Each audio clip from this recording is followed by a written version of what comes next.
fixing the headset there. Perfect. Hello everyone.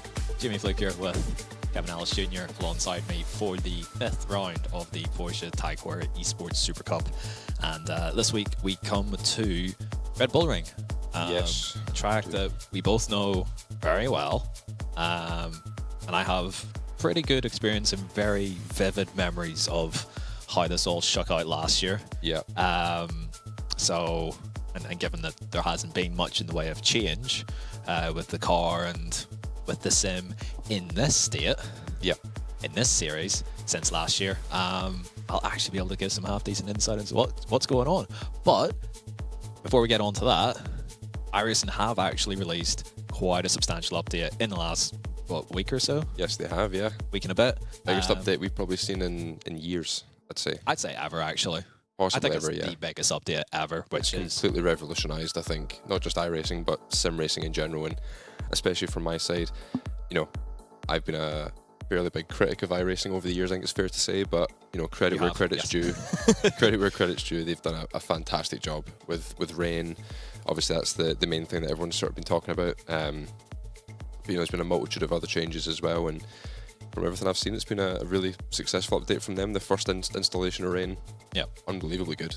I think it's fair to say. So, yeah, not much has changed in terms of the Porsche Esports Supercup, so we're not going to see massive shake-ups, I don't think, this week. Typically, iRacing. Next season, though, my God, I can't wait for it. Absolutely, yeah. I think we're going to start seeing wet races in Pesk and stuff. Yeah. But in terms of, the Porsche Esports stuff, you're not going to see a massive shake-up, really. Typically, iRacing don't really make big swinging updates in the middle of a World Championship season. It's very rare. They've learned their lesson on that one. They learned the hard way, yeah. I think the story of this one goes back before either of our times. 11 years ago now, it'll be. Is that 11 years ago? Yeah.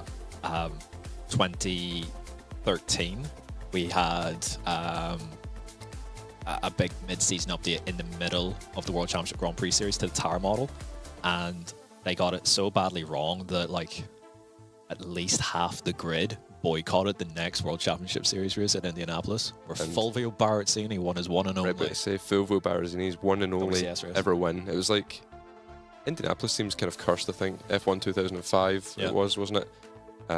Obviously, the only 3 teams started, and then the first and last ever boycott, I think, for a World Championship Series race, where all the top guys were like, you know what, this tire model ain't it, and they just didn't turn up. So as much as we complain about things now, we've never actually boycotted a race in our time. To be fair, they've clamped down on the rules. Since then, if you do boycott a race, I think you're going to get a lot more of a disciplinary action than you did back then. Yeah, absolutely. We're just waiting for one of our guys. I think we've got Johan this week as our driver in focus.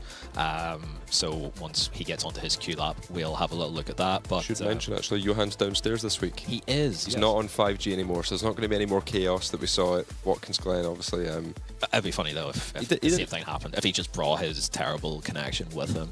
If he managed to nuke our connection, I'd be amazed. But hopefully he doesn't. But yeah, no more shenanigans that we saw last week, which is, I don't know, it's a blessing and a curse, I think. Yeah, he got away with it last week, but he it's did get away with it. Not what you want to see, really. Yeah.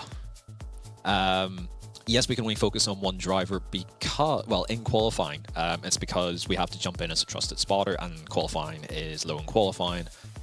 We can't join as a just general spectator of the session because iRacing have that very well locked down. So the only way that we can actually get in is if we spot one of the drivers, which in this case will be Johan.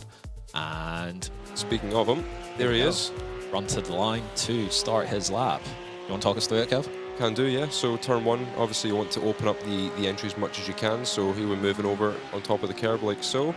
Then for the apex, avoid that yellow curb on the inside. You can take it a little bit, but not too much. And that turn 1 looked very good from Johan, I've got to say, actually. Yep. Managed to get the left-hand side tyres up on that anti-cut on the outside, which is what you want to do. So that you should be fairly happy with that. And then up the hill through turn 2, which isn't really a corner for these cars, and then on the brakes just before the 100. Down into first gear, take as much of that inside curb as you can without that yellow anti-cut, and then again, you can lean on that one on the exit. Again, looked fairly tidy. I don't think he'd be too upset with that one.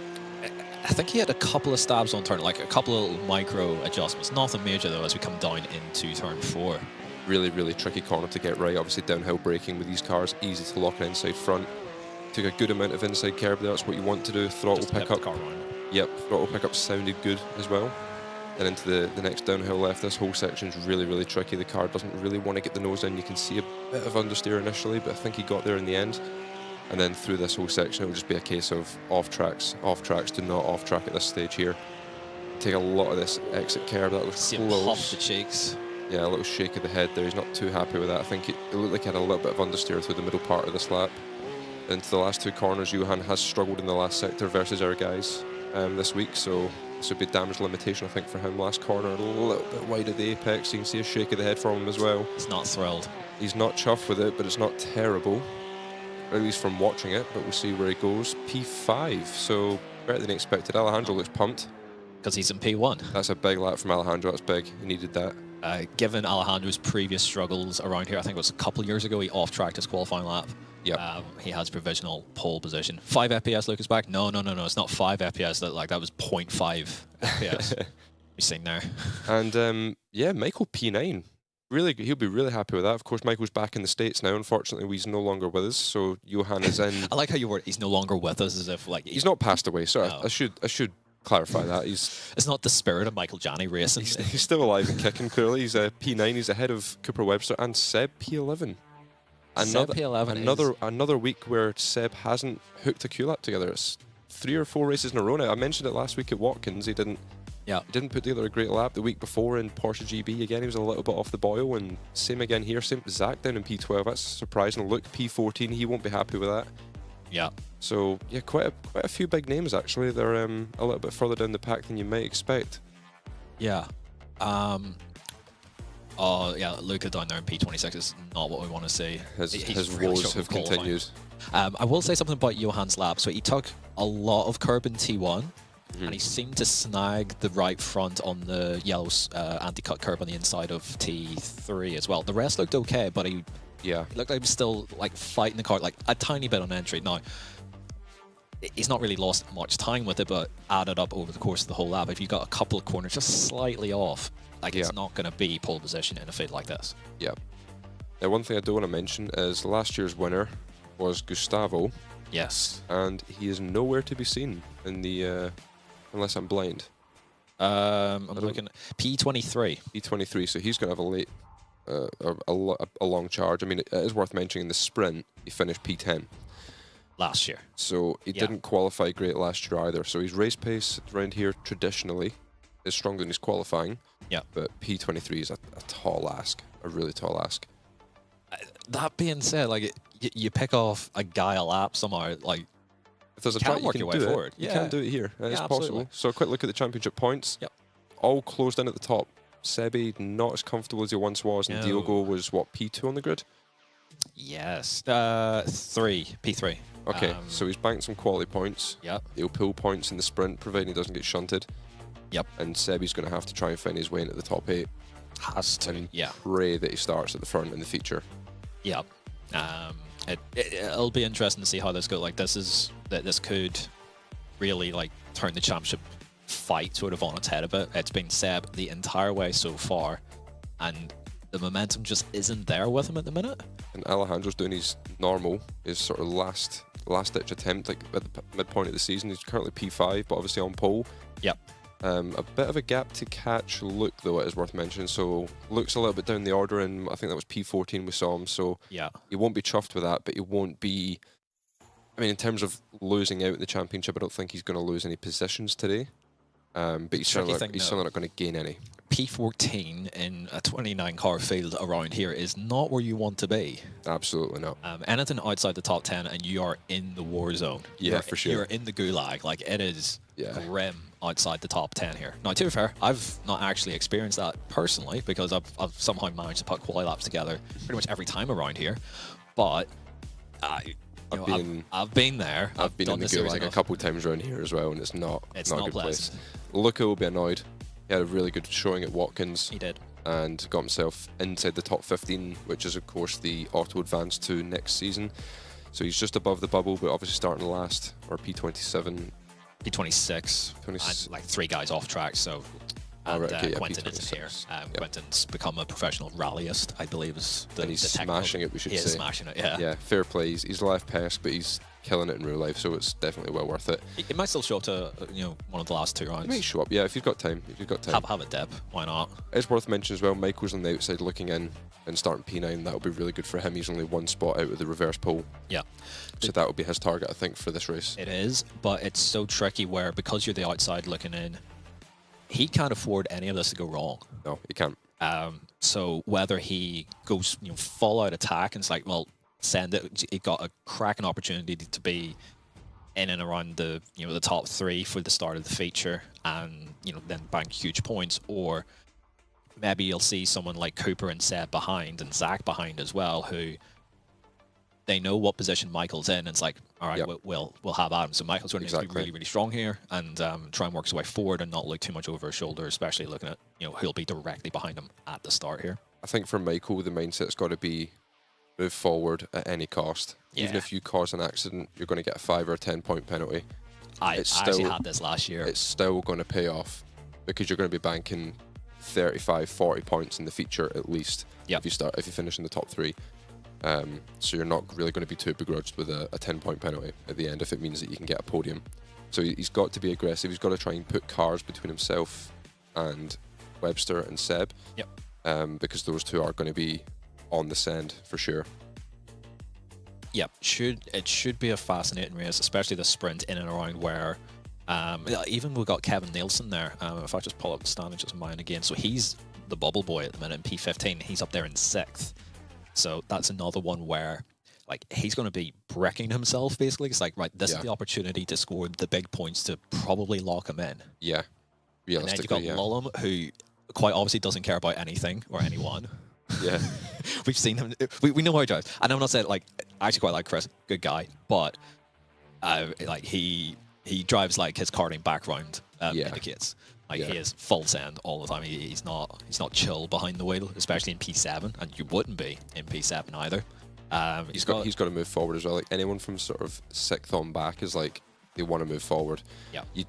Around this circuit especially, you can't really get to P8 and then just sort of take your foot off the gas and chill. Never works that way. In towards turn 3 and turn 4, we're going to see a lot of guys trying to position themselves for overtakes. Through 5, 6 and all of the last sector and stuff, there's not going to be much passing. It's really going to be, everyone's going to be just trying to set up for turn 3 and turn 4. Those are your sort of your 2 main areas. In the sprint as well, worth mentioning, guys will just be taking off tracks willy-nilly to try and make up positions. So it's going to be a bit more hectic, whereas in the feature, there's going to be a bit more management involved, revolving around that. So we might not see quite as much chaos, I don't think. But the sprint, I think, from sort of Nielsen down to sort of Zach, there's a lot of really quick guys. I mean, even Luke is going to be, he's got to have the mindset that he can still get to P8. Yeah. So 100%. He's going to be pushing hard. He needs to be in that reverse top 8 position to stay in the championship hunt. He's on the outside looking into the championship for sure, but he's there. Like he's 30, 40 points out at the moment. He basically needs to get ahead of Seb and into P8. Yeah, and then outscore Pinto behind them somehow. And then outscore Pinto by a lot in the feature. Hope that Pinto can get back through. Well, Pinto has history of working his way through at this track. I think he was 9th in one of the sprint races. I think it was like a very rare race when he won the championship where he was outside the top 8. And he still worked his way through to 2nd, I think. I remember that because I think I was fighting with him. And he nearly put me in the pit wall coming in the last corner. You were not best pleased with that. I think I went for like an over-under in the last corner because they were too wide in front, and I got up the inside and then he just like cut across in front of me, which as you say, I wasn't best pleased about. But it was so interesting how he like handled that championship, where he took so many risks in a position where I think the vast majority of us wouldn't, and it worked out for him. Yeah. Like he played chicken, even though like he had so much to lose. Yeah, 100%. He still made you back out of like positions where he could have lost it all. So it was. I mean, if you look, such an interesting way to go about it. If you look at the first half of the season as well, like there was nothing.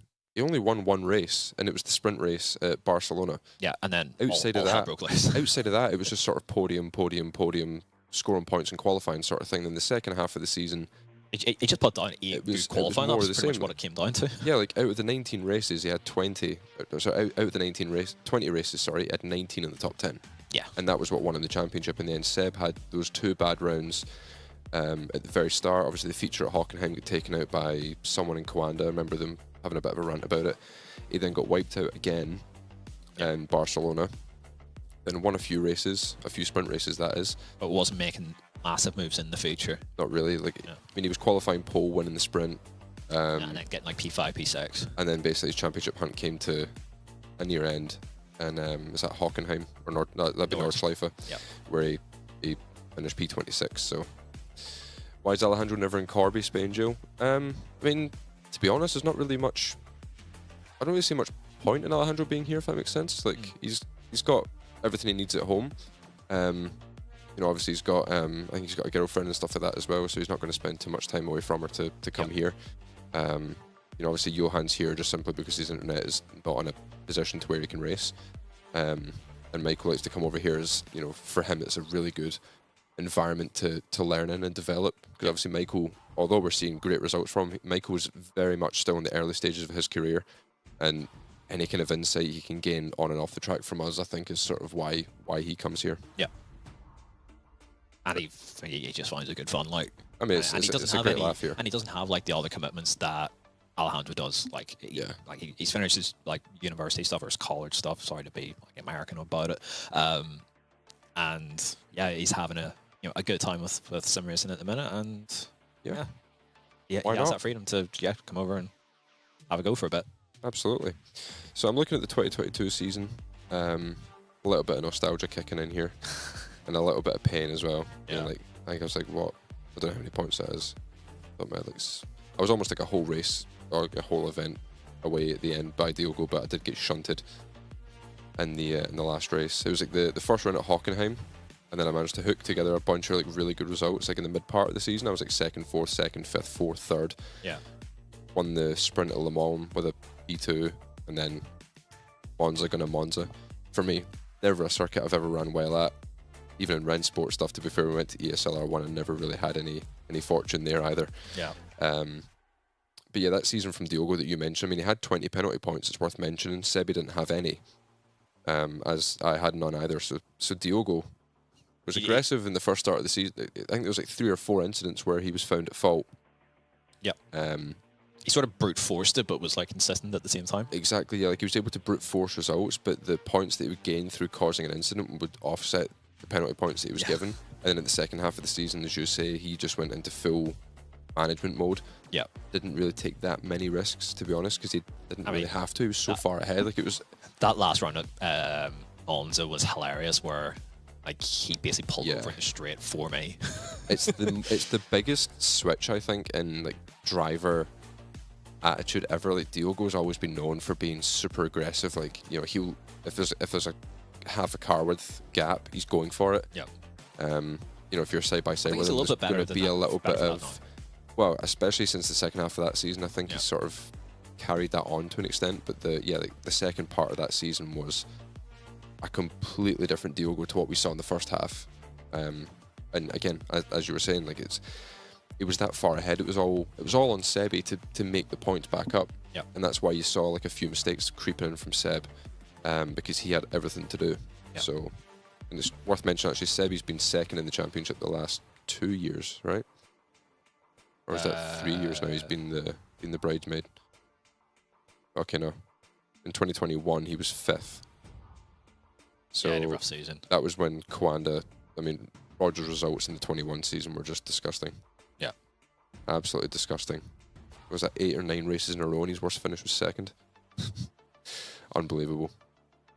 That's including like reverse gridding and stuff like that. Yeah, it's like sprints and features and stuff. Like no matter where he got reversed back to, he'd just drive back to where he was. So Seb will be keen to obviously keep the point advantage over Diogo. What are the points like? We had the points up not long ago actually, Elvis.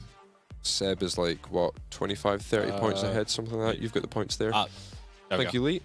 So yeah, that's the point situation then. So yeah, what is that, 33 advantage for Seb? Yeah. About half a round, basically. And with where they're starting, Diogo is P3 on the grid, Seb is P11. So Diogo can make a lot of points up here in the sprint. But if Seb can get into the top 8 and start at the front of the feature, we know he's going to be able to stay there. So Diogo could possibly gain points in the sprint, but then Sebi's good enough to sort of offset it in the feature. So yeah, on paper it looks good, but with the reverse grid, it's not actually as good as you might think. That's kind of a downside of this format, I think. Yeah, a little bit. Yeah. You know, if you have like a really bad qualifying, you can kind of like scramble recovery. Yeah. Like, you know, if Diogo has like proper championship ambitions, if he's like, all right, I'm third and championship rival, and Seb is like 14th or 11th even. Oh, we've got Alejandro chatting about his queue up here, so we'll shush a little bit. The trickiest corner in this track, to be honest, is just impossible to get it right 2 times in a row. But I was lucky enough to get it right this time. I braked a little bit earlier than usual, and the car just didn't lock up the rears, which is usually the problem through there. And yeah, that just gave me good tires for the rest of the lap. T5 was, I missed a little bit the apex, but just a tiny amount, like 10 centimeters or so.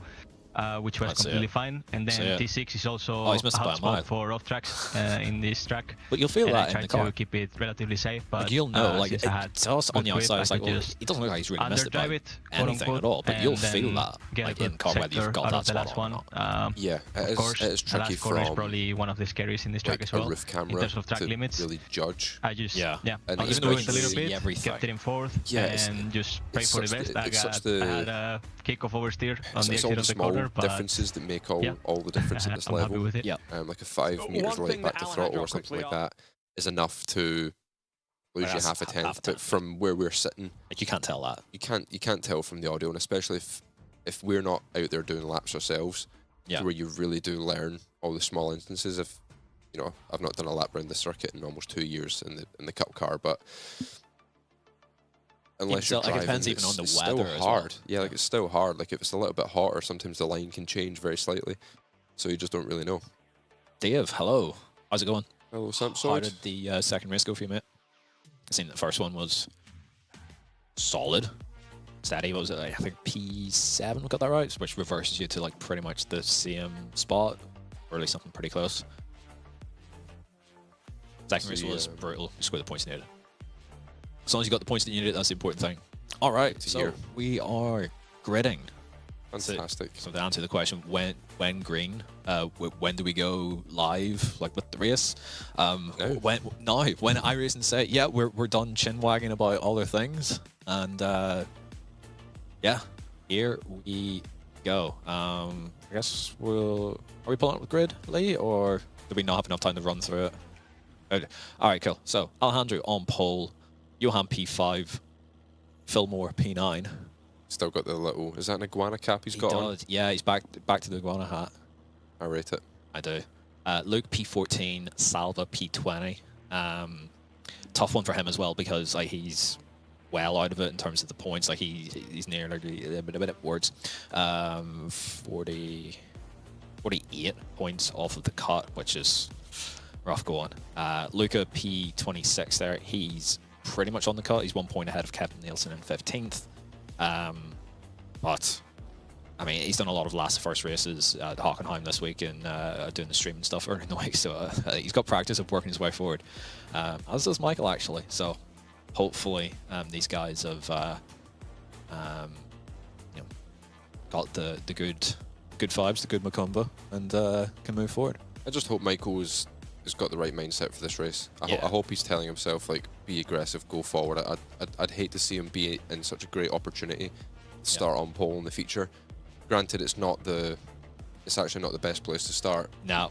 Contrary to what you might think.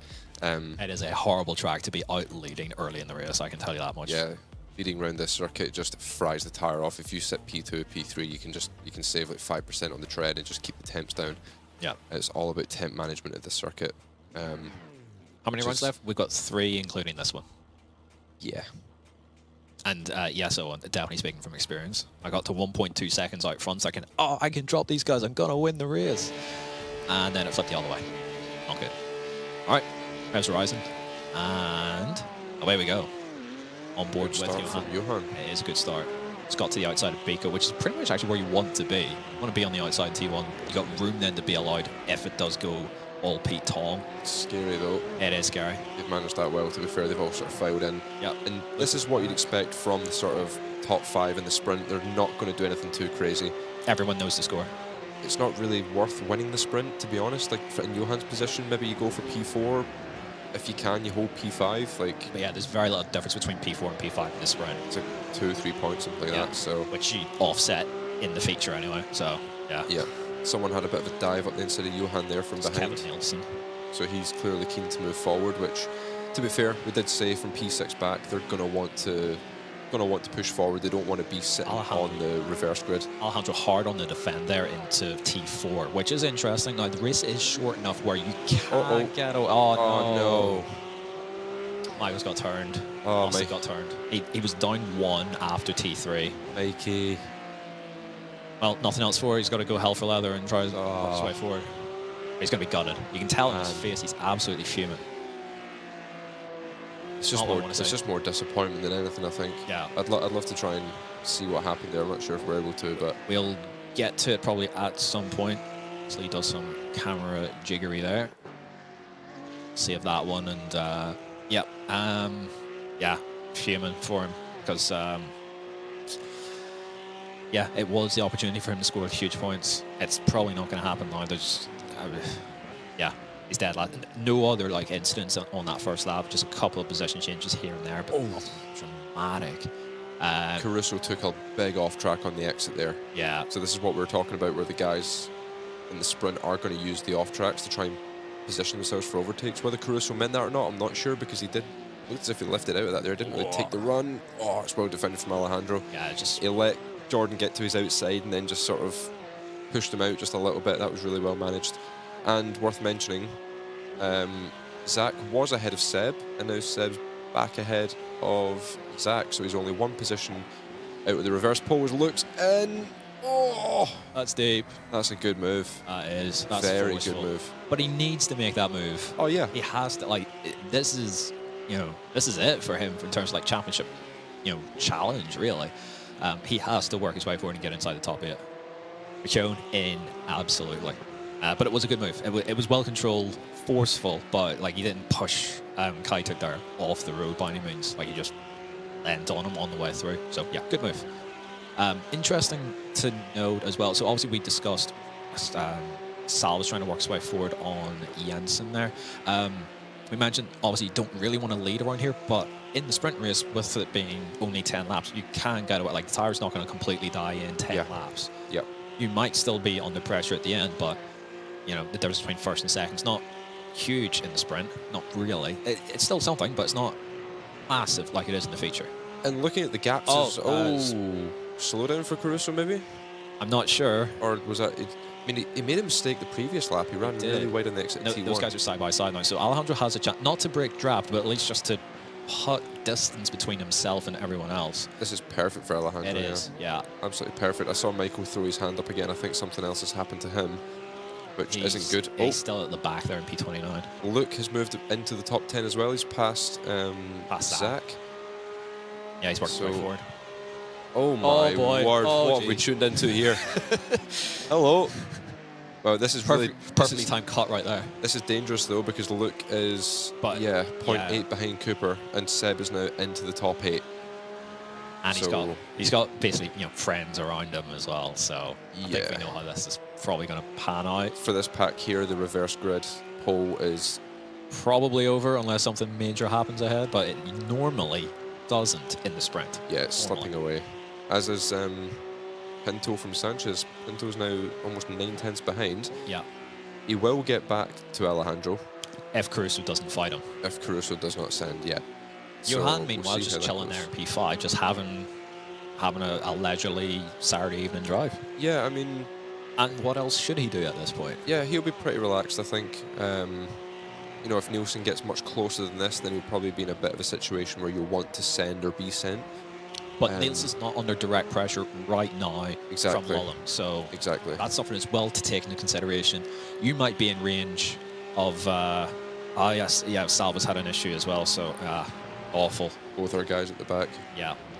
To my point, if you know that the guy behind's not under any pressure to send you, that makes him less likely in this exact scenario where the difference between P6 and P5 isn't massive in the grand scheme of things. All right, so this will happen to Michael on lap 1. It's got Zach up the inside. That is really strange. That is really strange. Was that netcode that sort of I don't know. tipped him round, or did he hit the back of the Red Bull I thought car? his rejoin there was a lot worse than what it was. We ended up on the side. Oh. Was that Seb in the 22? It was, yeah. So Seb's just left him very little space. He probably didn't know that Zach was up the inside. Probably not, actually. Yeah. Then we're going to have a quick look at what's happened to Silva. So he's been stuck on the outside through the previous right-hander, so that's left him. Oh, it's just been tapped It's just behind. been shunted from... I think that was an Altus car. I think, as we rewind, yep, it was an Altus car. Number... 27. 27. Oh. Yep. As I've said every week so far this season, I will reserve my rights. Oh, no, it's the other. Oh, wait, who's number 27? Oh, okay. No, okay, well. We'll let that one go. It's not who I thought it was. I'll just stay quiet. He was further up than that, but we haven't actually seen why he ended up dropping like 5 or 6 before that. We didn't quite catch that. It wasn't. It maybe just got like pushed wide or something like that, and it doesn't register as an incident within the software.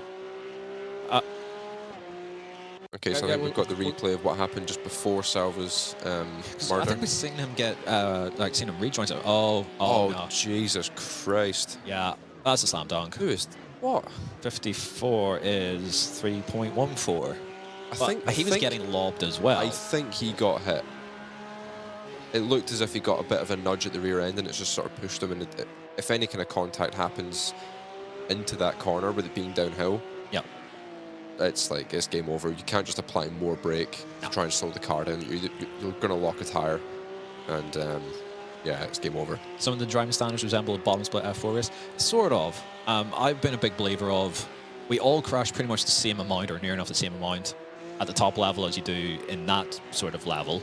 It's just our car control tends to be a lot better, and we tend to do it at a slightly higher speed. We crash for different reasons than bottom split guys. Like most of the accidents that are caused, a part of me, like, although I didn't have much good to say about PESC, especially the last few seasons that I was in it, one thing that did bug me was when people would like complain about the driving standards in PESC. Now, don't get me wrong, there were some moves that were like, you know, why on earth have you got a black stripe? Yeah. But 95% of the crashes that happened, it's just hard racing, and if you actually look at them closely, a lot of them are attributed to some kind of like latency contact. Yeah.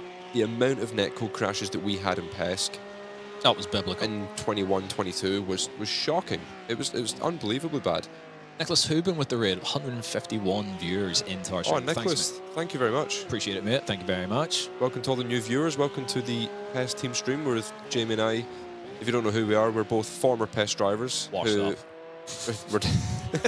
I wouldn't say we're washed. Yeah, no, we're definitely washed. We're not in this. I'd argue that last season was the best either of us have ever driven in Rennsport. Yeah. So we're far from washed. We sit upstairs now during these races rather than be down there. Easy win. Break dragging. Hopefully. Meanwhile, sorry, we'll pay attention to actually what's happening on the screen right now, because Luke is in the mix for top 8. Seb's worked his way up to P6. Yeah, how has he done that then? He's got friends in high places. And by high places, I mean higher up the field than he qualified.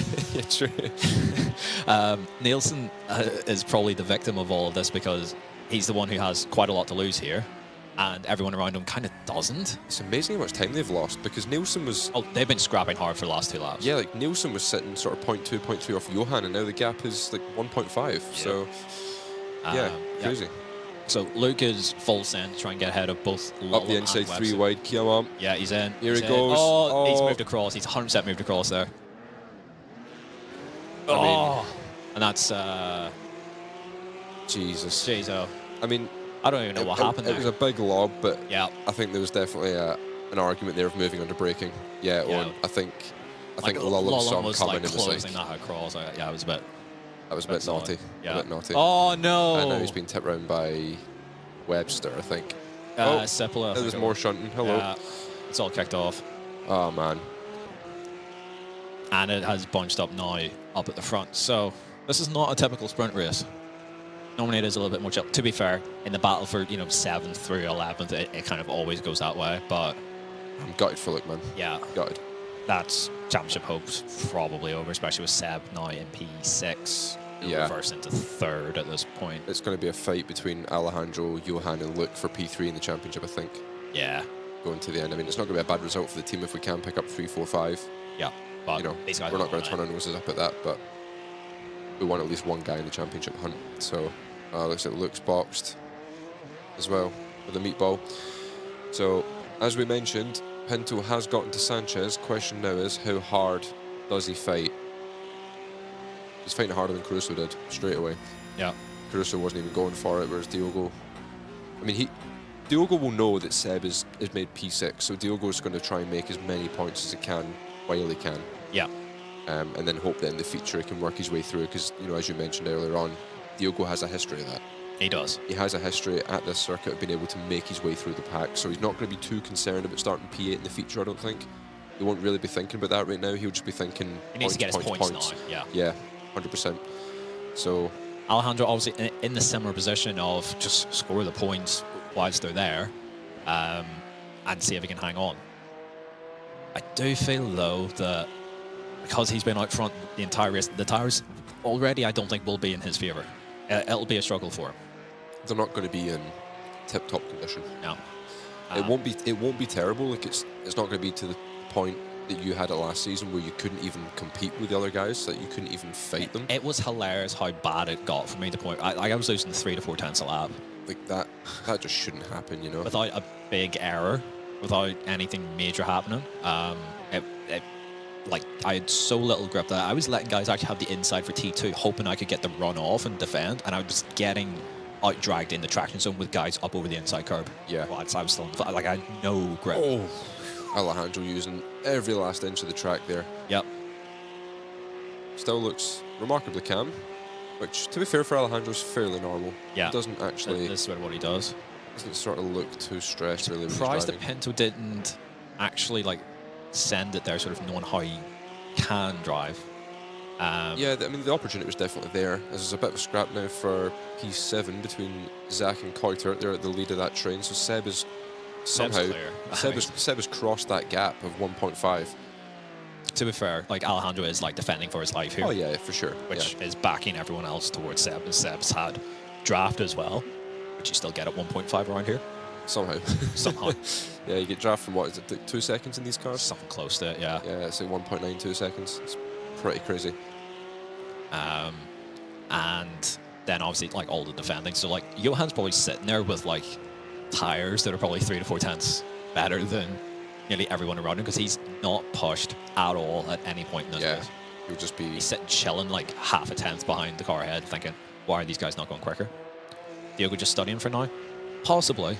Again, like all the big points are in the feature, but you don't want to like pass up, I think is what I'm looking for, an opportunity to win a race in this series. Yeah, he'll take it if he can get it, for sure. This isn't like a mid-Ohio from like the first season of PES where like if we have the format that we have now, that you've just dropped to P8 and then just try and get a half-decent start in the feature and you've won the race already. Gotta say, Diogo's tyres did look very good there through T1. Yeah, just so much traction. He was able to get the car really slowed down and turned much better than Alex. See if he can hang it around the outside. Oh, little touch there, but I think we're all good. Pinto has been able to cover off Caruso. That was close. Very close. Alex needs to go defensive into here. He's managed it. He's gone very deep on the brakes. That's well managed. Oh, it's so well driven. I don't think people realise how well he's actually managed that. That doesn't look like much from the outside shot, but he's had to be that perfect angle, on the way in. Yeah, like if Diogo gets that slightly wrong, Alex is dead. Like if you at least defend and Diogo gets it wrong, at least he can move to the outside to sort of go to your outside. He's put unbelievable trust in a fellow Iberian. He has, yeah. He has. They've got that Iberian connection. They do. But it looks like he's got this in... it's not over yet. Like, who knows what will happen in the last corner. But I don't see Diogo. You don't see many moves in the final corner. You don't see many. I've seen one or two, and they've never ended well. No. But yeah. Alejandro rounds the final corner, across the line, Great probably job. puffs his cheeks a little bit and takes the sprint race win here at Red Bull Ring. Good job, Amazing Stan. drive. Yeah, Mom. Yeah, love to see it. Johan here with chuff with a P5. That'll do him nicely, especially with Luke's issues. Johan will be bored with a P5 actually, given how his race panned out. He's just sitting there just like, why isn't anyone going quicker? He did literally nothing Yep. that full race. And but that's what you want.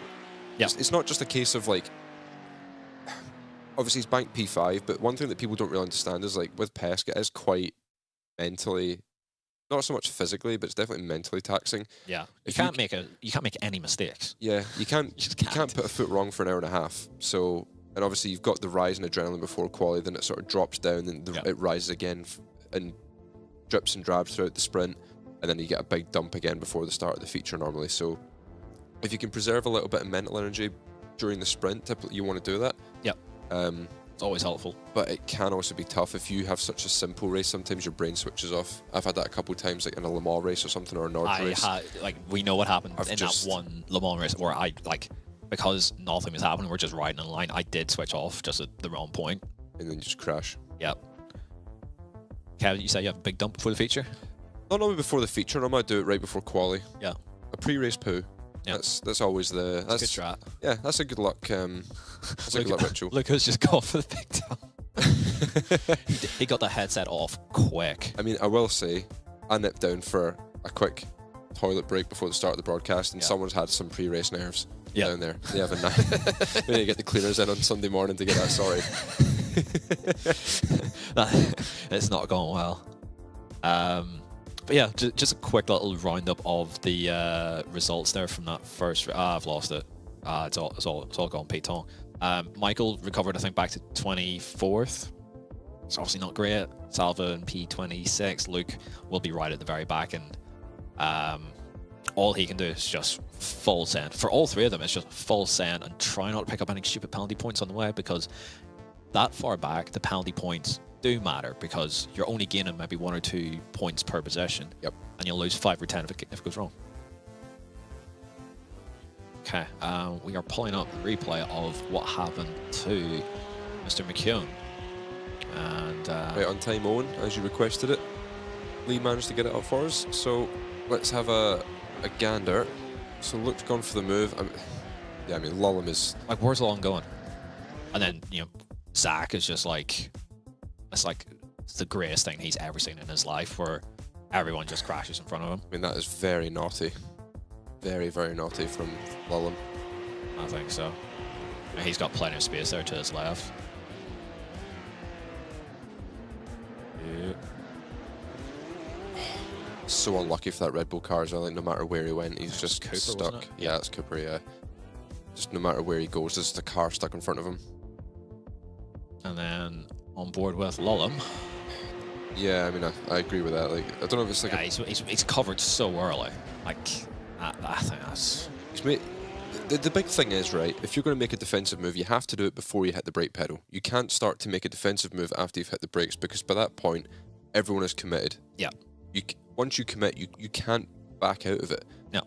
There's obviously rare occasions where you can, but in a corner like that, you're not going to be able to back out of that move. No. Like once you're in, you're in. Like, you can't... And to be fair... Can't go back out again.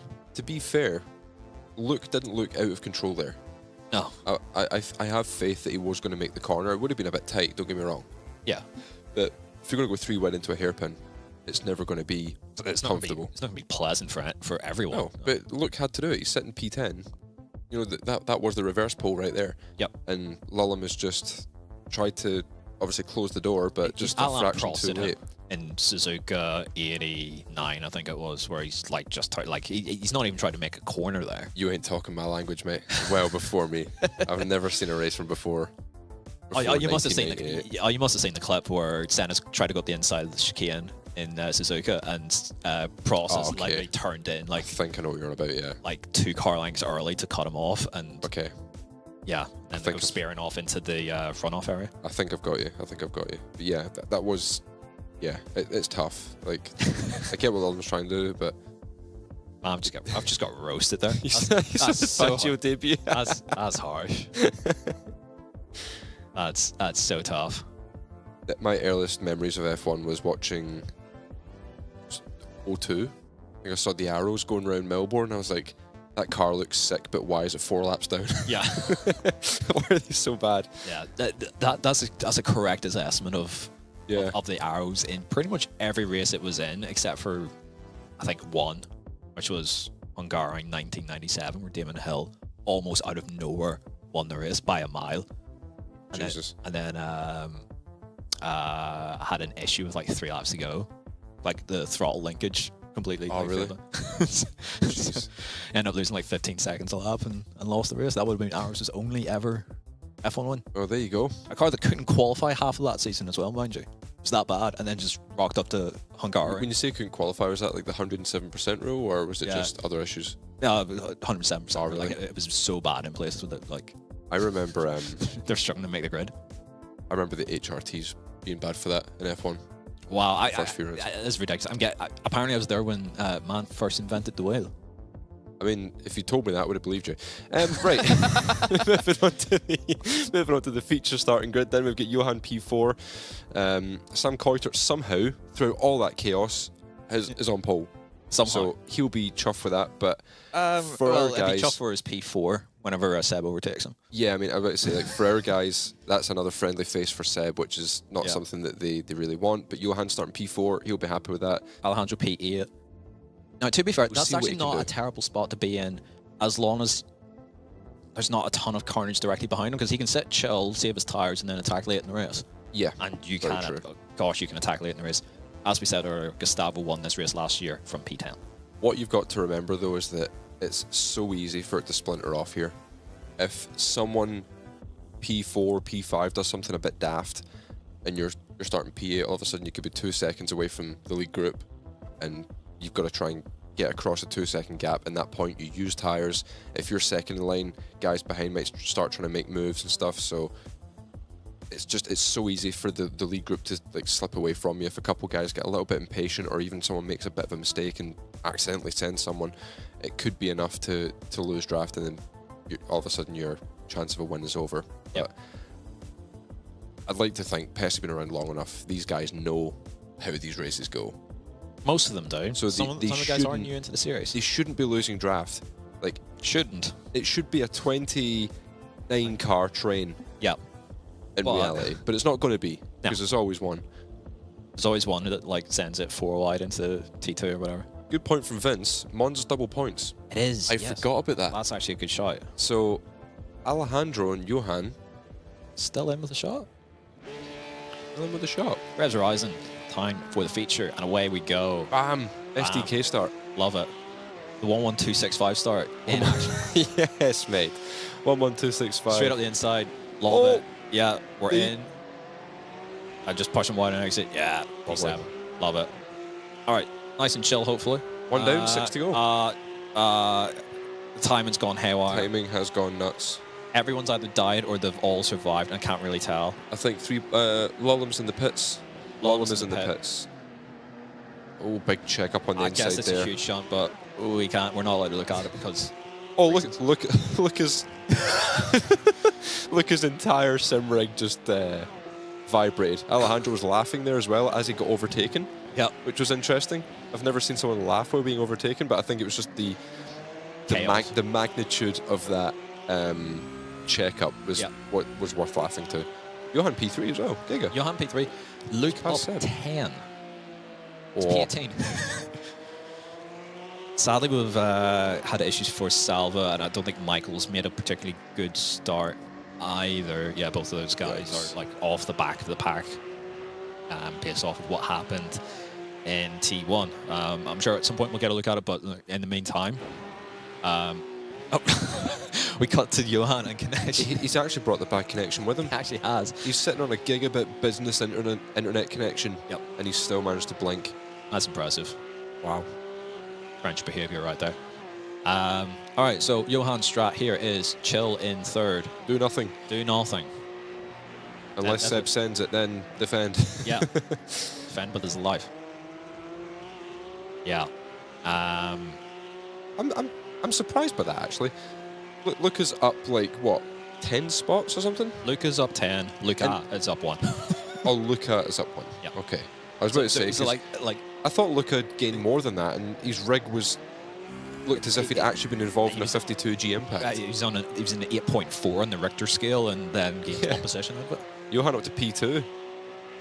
No emotion. Look at him. Aye, stone cold, stone face killer. Fantastic. Love to see. Oh, Caruso's in on Seb as well. In. Have that, Beef. son. Good Biff move. him. Biff him. Good move. Yeah. This is ideal from Johan, actually, because he's only got Koiter ahead of him, and Zach normally is pretty chill. Yeah, Zach knows the game. Yeah, Zach is good to race with. Yeah. Very good to race with. I never really had any issues with him. Obviously, me and him were good friends. There's But Gustavo. ooh, hello. Oi, oi. Push him into Is this a repeat of last year? Here he comes. Gustavo's making the move. Bear in mind where he qualified, which was like 23rd or whatever. Like, Gustavo was nowhere, and He does it every year. he's up 5 already. This one track, he's got He's got no- insanely good like Race pace. race management and race pace, but in quali, he's always at the back. I don't get it. If he could just piece together like a good quali, No. he'd be up there. This is the way to win. This is the only way you can do it. If you don't qualify P22, it's not worth it. Oh, Alejandro's getting lobbed now. This is all going from bad to worse. yeah, he just got shoved wide there. He's still got a smile on his face, which I'm impressed with. He's down 2, and he's still just happy to be there, so that's good. He's still only 3 seconds off the lead. Johan going straight for the lead. He's not interested in hanging around. Not what I would do. Yeah, I mean, Remember what happened to me last year, Johan. Don't do it. yeah. Let him back through. Let him back through. Yeah, it's a big risk, isn't it? Big risk to lead this early, but it's also, Lucas we've lost positions for had more Luca. issues. That's a shame. And this pack as well, led by Parker at the moment, is a fair ways behind Luke, who will probably get dragged away from them by the draft from this lead train, which leads all the way down to Simone in P15. So we've got a 15-car train at the moment. Luke will get back onto that train, Yeah, he's within a second, so. but he might drop Parker in the process, because obviously Luke's only a second behind Parker's Marceno. 1.6 back, so yeah. He'll be getting sniffs of it, but Luke will be getting pulled away from Parker on the straight, so Yep. he might struggle to stay in the draft of Luke here for a little bit. The 3 champions that we have on the grid are in a row. We've got Joe, Caruso, and Pinto, P4, 5, and 6. Beef. Beef, please, I'm begging you. Oh, Johan. Oi, where's he going? Grass stepping. Oi. Oi. Not the low. To be fair, I'm pretty sure that ruins the tyre, Yeah, doesn't it? I don't think it helps. I don't think he should have done that. He's already leading. He's already damaged his tyres enough, and now he's just driven into the grass. Does this man want to finish P12 on merit? Yeah, come back to us in about 7 laps, and we'll see him. Oh, no. this is not how I expected this race to go. Oh. Bosh. Campbell is in. And they're still side by So side. now Johan has to move over and pull Zach along, because Coit will have the run off the corner, and Johan's not doing that. Zach's still there, though. He is still there. He should go back in here. Oh, it's a half send if anything. Kiter's just like throwing it in actually quite deep, to be fair. And they're still side by side. Sam has been done. Right, Johan. Zach's- Right, Johan, for the love of God, don't actually, like, Oh, don't it's- fall for it. this is Just keep it chill. It's a repeat of last year, mate. is. It's an exact I replica can't of last watch. year. I can't watch. Everyone at home who doesn't really understand, like, 100% why we're I like have getting annoyed. monumental PTSD from this. Yeah, It's- the gap's the same as it was last year. On paper, it's like, yes, he's leading by 1.2. Surely this is it. I'm like, no. No. No, if they beef to the point where it's over 2, yes, Oh, fantastic. if the gap says 2.0, we can all take a sigh of relief. But right now, it's not looking good. That's like, in no other world would that make sense to say, oh, he's 1.2 clear and he's in a bad spot. Only. But if these guys like sort themselves out and start to actually like, hang on, he's got away, let's go get him. If they just like fall in line and just go hunt him down, Johan's in massive trouble come the end of the race. And the one bad thing that I'm spotting at the moment is Sebi P3. So he's been sort of cruising around P4, P5. He's brought the tyres in nice and slow. Probably. He's still sitting behind Zach, who's already caught up 0.2. Oh, Sanchez, that's probably a 4X. Yeah, and end up losing spot to Jakob there. This feature race for Alex has not gone well. There's just no gap has really opened up for him to move forward. Yeah, I was just saying that that's the exact same as last year for me. Like the exact same. I'm like properly like, no, this is not what I want to see. Yeah, this I is know how it went. exactly the same. And the big problem Johan's got as well is that he's got no friends to help. Yeah. Alejandro's P11 now, so he's getting... The one thing that was different was I took the lead in T1. I just fired it in. I just went straight in and then tried to bolt immediately, whereas Johan took like 2 laps to work as well. But like he started P4 and he's just picked 3 guys off and away he's went. And he's still blinking somehow. I don't get it. I don't get it either. He must be doing some dodgy stuff on the work Gap's computer. only 1 second. Tons of draft. Yes. 0.15 a lap. Yeah, probably in around that. Maybe a bit more. I genuinely think Johansson has spotted baller here. Big time. Because he's not going to like pull this gap out further from here, I don't think. Zach's now got draft as well, so he's not going to be under as much pressure from Seb anyway. They're just going to reel him in. Strange.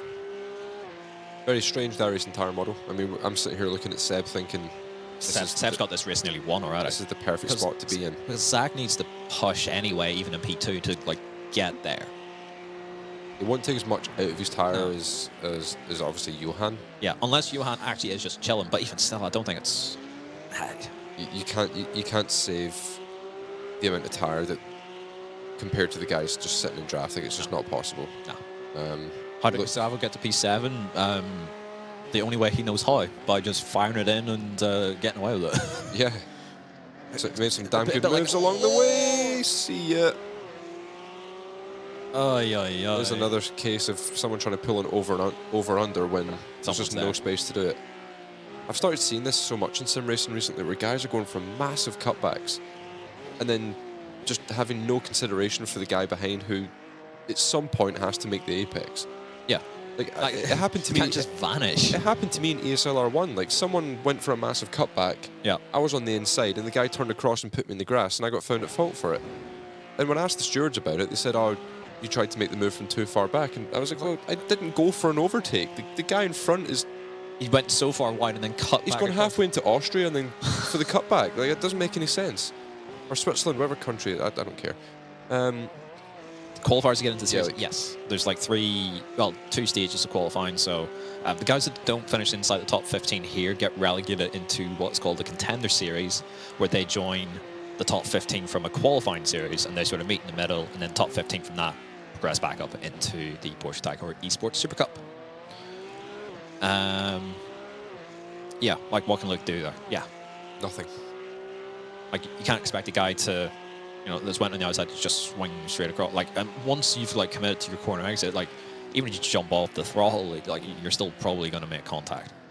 Yeah, you see it so much now in sim racing where guys think that they can go for a cutback and that the guy behind has no rights whatsoever. But it's like, you've got to have a little bit of self-preservation. Yeah, even just awareness. Like, you're not on the track, just the two of you. There's other guys behind, and you're never going to have the space to really do something like that.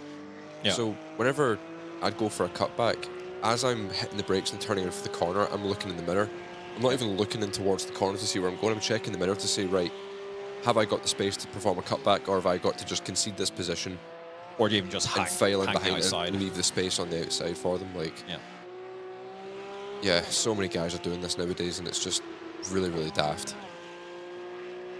I mean, you could argue the guy on the inside should have that awareness to hit the brakes, but you can never be sure that someone's about to just cut right across your nose at a 90-degree angle. Yeah.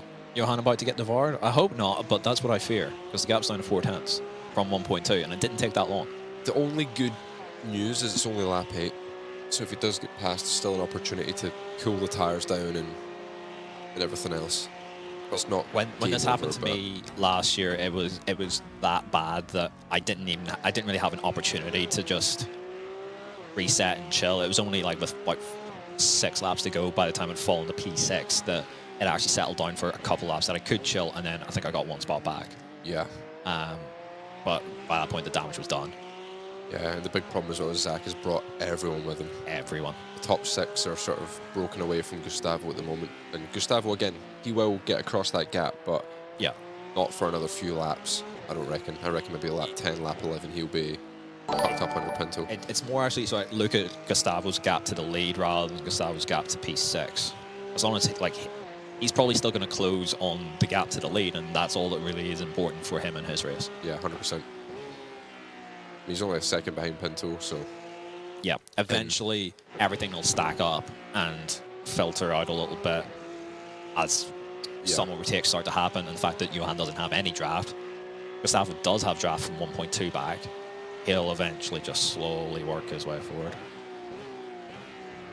I'm surprised, like, Diogo's not really gone forward more. I'm not sure if he's sort of managing off tracks, managing tires, and then we'll try to move forward later, or if the opportunity just To be fair, like hasn't opened up. Like the draft lock that we've spoken about so much this season, if he's just sort of stuck in that situation where he has to wait for something like this, for the whole pack to check up, for something to then open up for him. Okay. The promising thing there for Johan was he had drive off the corner.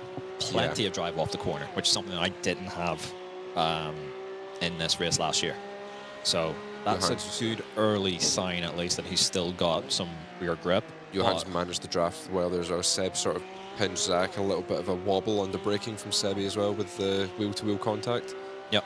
So that'll overheat Seb's tyre a little bit, so he'll have to manage that for the next lap or two. So I'm hearing Paul Smith give it large amount in both my ears there. I think that something's happened, but not really. Not that I can see anyway. Alejandro's had a bit of a strange race where he's still down 3. And he's actually dropped back from Jakob as well. He's a second behind. Unless he picked up damage from somewhere, but I'm not sure. I'm really not sure, yeah. Like, Luke's almost caught him, which is strange. Unless this is a weird strat to try and get Luke into this sort of like lead pack thing as like a bridge gap. But I don't, not for like P11, P13. I don't see that being beneficial. No. I really can't see that working. Like Luke's up 15 in this race and has fastest lap of the race. Yeah, it's crazy. His last lap was 6/10 quicker than Johan in the lead. Yeah, I know we said that's a 4X, but the car that he hit never received any damage. So typically, if the rear of the car ahead's not damaged, the front typically isn't damaged either. So there's no guarantees the front has the dent. Maybe it does, but. Yeah, Mark's saying there a little bit in the front bumper making a huge difference. He must be lacking a ton of straight line speed and probably a bit of balance as well. That's really unfortunate because unless it was just a delay in the damage showing, but the car ahead never had much damage there. So yeah, tricky one.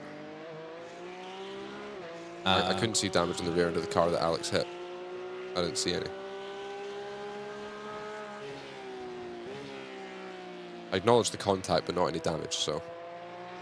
Yeah, we can't see the fronts of the cars from this POV, so we've got absolutely no way knowing whether Alejandro's had front damage or not, but obviously Mark's cleared that up, so thank you for that. But again, I couldn't see the damage on the front of Alex's car either, so. Johan's still hanging on up front here. We've got to the halfway point in this race, so if this was a sprint race, GG, another win, but got it all to do again. Yep. And yeah, he is a little bit of a sitting duck here, is my worry. Like, he's having to drive quite well just to keep everyone kind of at arm's length for this long. I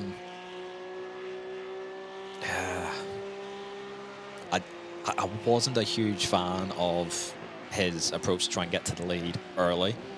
I can see why you would try it if you've got total confidence in your ability to manage the tire around here, but I think you're always going to be so much better if you're just sat in P2, P3.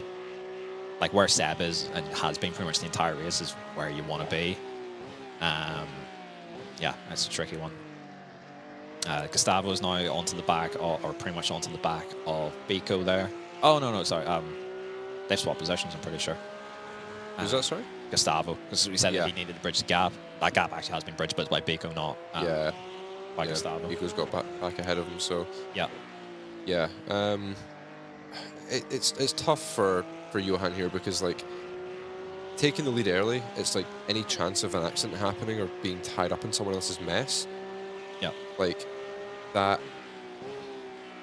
It removes it, just lowers your chances of the race going wrong. Like, sitting like P2, P3 is a more risky strat. Yeah. But if it does work out, like in Seb's position at the moment, I reckon Seb will probably have the best tires of anyone. Then probably Zach is going to have really good pace as well. You can see he's able to follow Johan very closely. So I wouldn't rule out Caruso in P5. Again, I don't think he's done a massive amount in this race either. I mean, he's not really that close behind Coiter. Like these guys at Might be P5, by design. P6 are all just stuck Yeah. in draft lock at the moment, so they'll be getting increasingly frustrated because they can get close, but they can't get enough of an overspeed. Note that Zach is not going for it. Like, he had plenty of opportunity there to send it up the inside if he wanted to try and take the lead of this race, and he didn't do it. I think that's because he had a gap to Sebi. I think Zach at the moment Zach will know about the tyres, so he'll be thinking if It's Seb send or isn't, resend. if Seb isn't going to send me, I'm not going to send Johan. But if Sebi's close, I'll go for the move so that Sebi has nowhere to go. Yeah. And then Zach will probably know that Johan will tow him along, or then he'll tow Sebi along.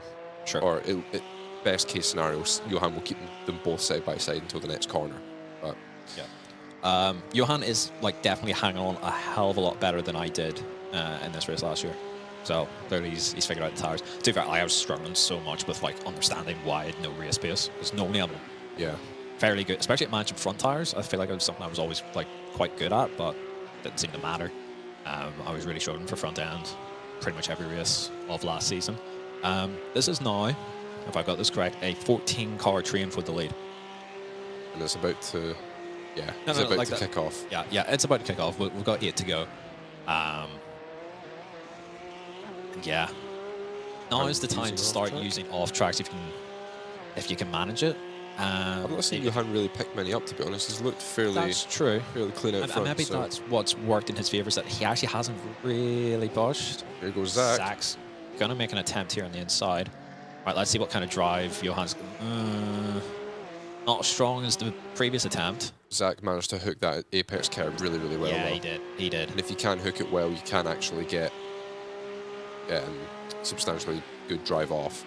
Right, this is a risky corner for side-by-side, lads. We've seen multiple guys. A little shuffle or a little block of some description. And Seb's going to have the inside line through this long right. Yeah. Johan's just got to filter in at this point, and all right, we'll see if he can sort of consolidate where he's at and then maybe fight back at the end. It was always going to happen. It's better it happens now than on lap 19, or lap 20. So yeah, try and cool the tires back off, stay close, and then try and have a crack at the end when Sebi eventually gets the elbows out against Zach, because we know with where Pinto's stuck at the moment, Sebi can gain back pretty much all the points that he lost in quali in the sprint. So he's going to get away with it once again. Yeah. Not through luck, through a well-managed feature race, I should add, and a well-driven sprint. The format is, he's playing the format to its to a T almost. Yep. So yeah, just hope. I mean, not to sound disrespectful, but it is Coiter behind Johan, so I don't think he's going to be that aggressive with it, to be honest. Like Sam is probably just happy to be P4 for the most part. Given where Sam is in points, Sam's P12 in points, which isn't bad. Certainly not bad by any means. Say that. Sam is straight in. Straight in, yeah. I think everyone sort of knows the game. Like, it's so hard to manage the tires if you're out front leading. Johan should get them clear here. Yeah. There we go. Okay. But the problem is this is pulling him further and further away from the top two. Every lap where he has to sort of fight and scrap a little bit just to hold his position, the harder this whole thing gets. A lot of these guys are definitely agreeing that the tyre saving is finished now because Pinto's gone for the move on Caruso. Yeah. This could end badly, gents. Easy. Be funny if it did. It's just that net code hook that you get halfway through that right-hander. I think we're all hanging on just Vico's sent it on Caruso now. Yeah. Starting to swap around here last season, didn't he? No, he didn't. Never mind. No. Never mind. It was... it was the Spa sprint race he won. Yeah. I was thinking it was the feature race here that he did well in, but shows how bad my memory is. Yeah. I've done so many races over the years. So many have just like merged into one. Yeah. My worry is that Johan is going to be, he's going to keep falling under pressure from guys behind and won't be able to then stick with the lead two in the way that he wants to try and keep the tire. Because like in that weird 0.5, 0.6 bubble, you do get draft, but it's not like if you're tucked right up behind the car ahead, you seem to just not lose any front downforce. It's quite weird. I think.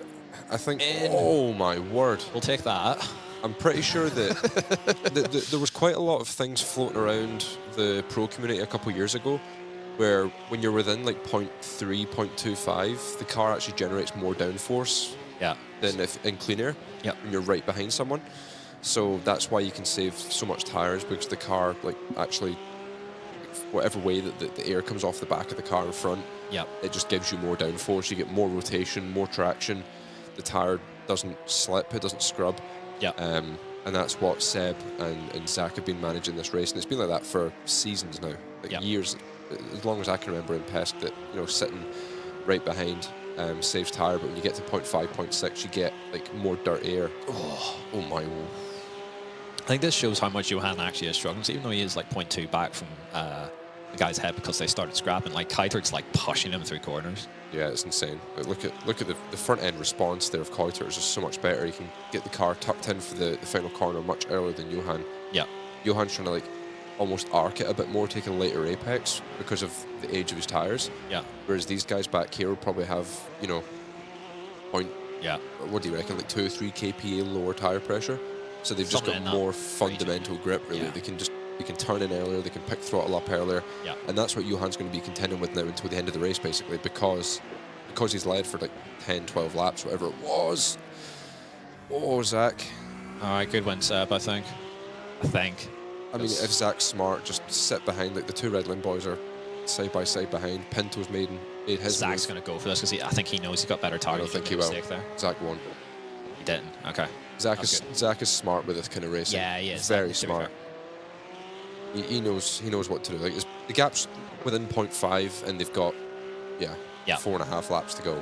Meanwhile, guess who's moved into P4? Pinto. Yes. He's making his move. It's quite late, but he's starting to make it. He's been able to slowly inch his way forward.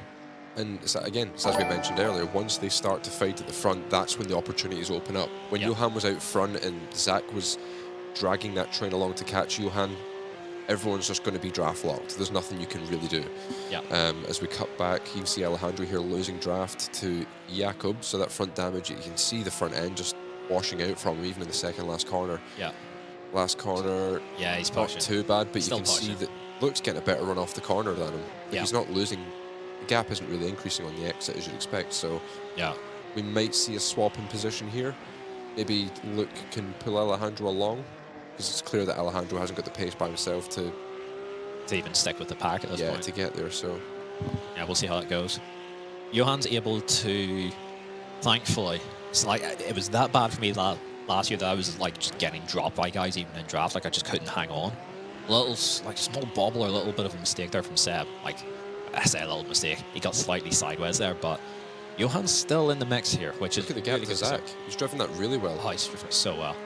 And Pinto's going to be having a crack up now. They're side by side. Pinto going for a move behind.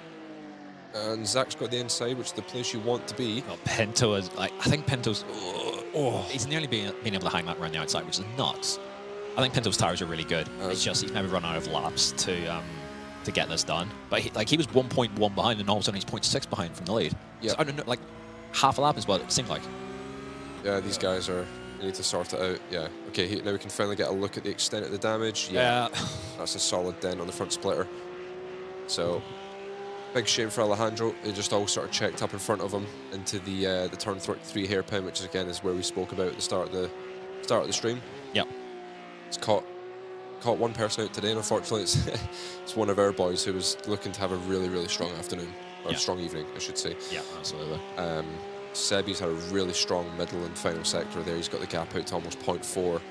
So unless Johan this makes me think that Johan's tires are kind of knackered. It's just like draft is like helping him out so much here, and he's like so aggressive with his off tracks now as well. He's not even going to have a shot into turn 3 here, I don't think. Zach seems to be struggling now. Agreed, and I also think because he was second in line, having to push and pull the train along back to Johan, that he's also not to the same extent that Johan has, but he's also kind of knackered his tires. It's Seb who's in the hot seat. He's taking the lead sort of at the right time, and it's going to be tricky. Like Johan can still definitely make a move, but it's going to be harder than if this was just like everyone on the same like condition of tire.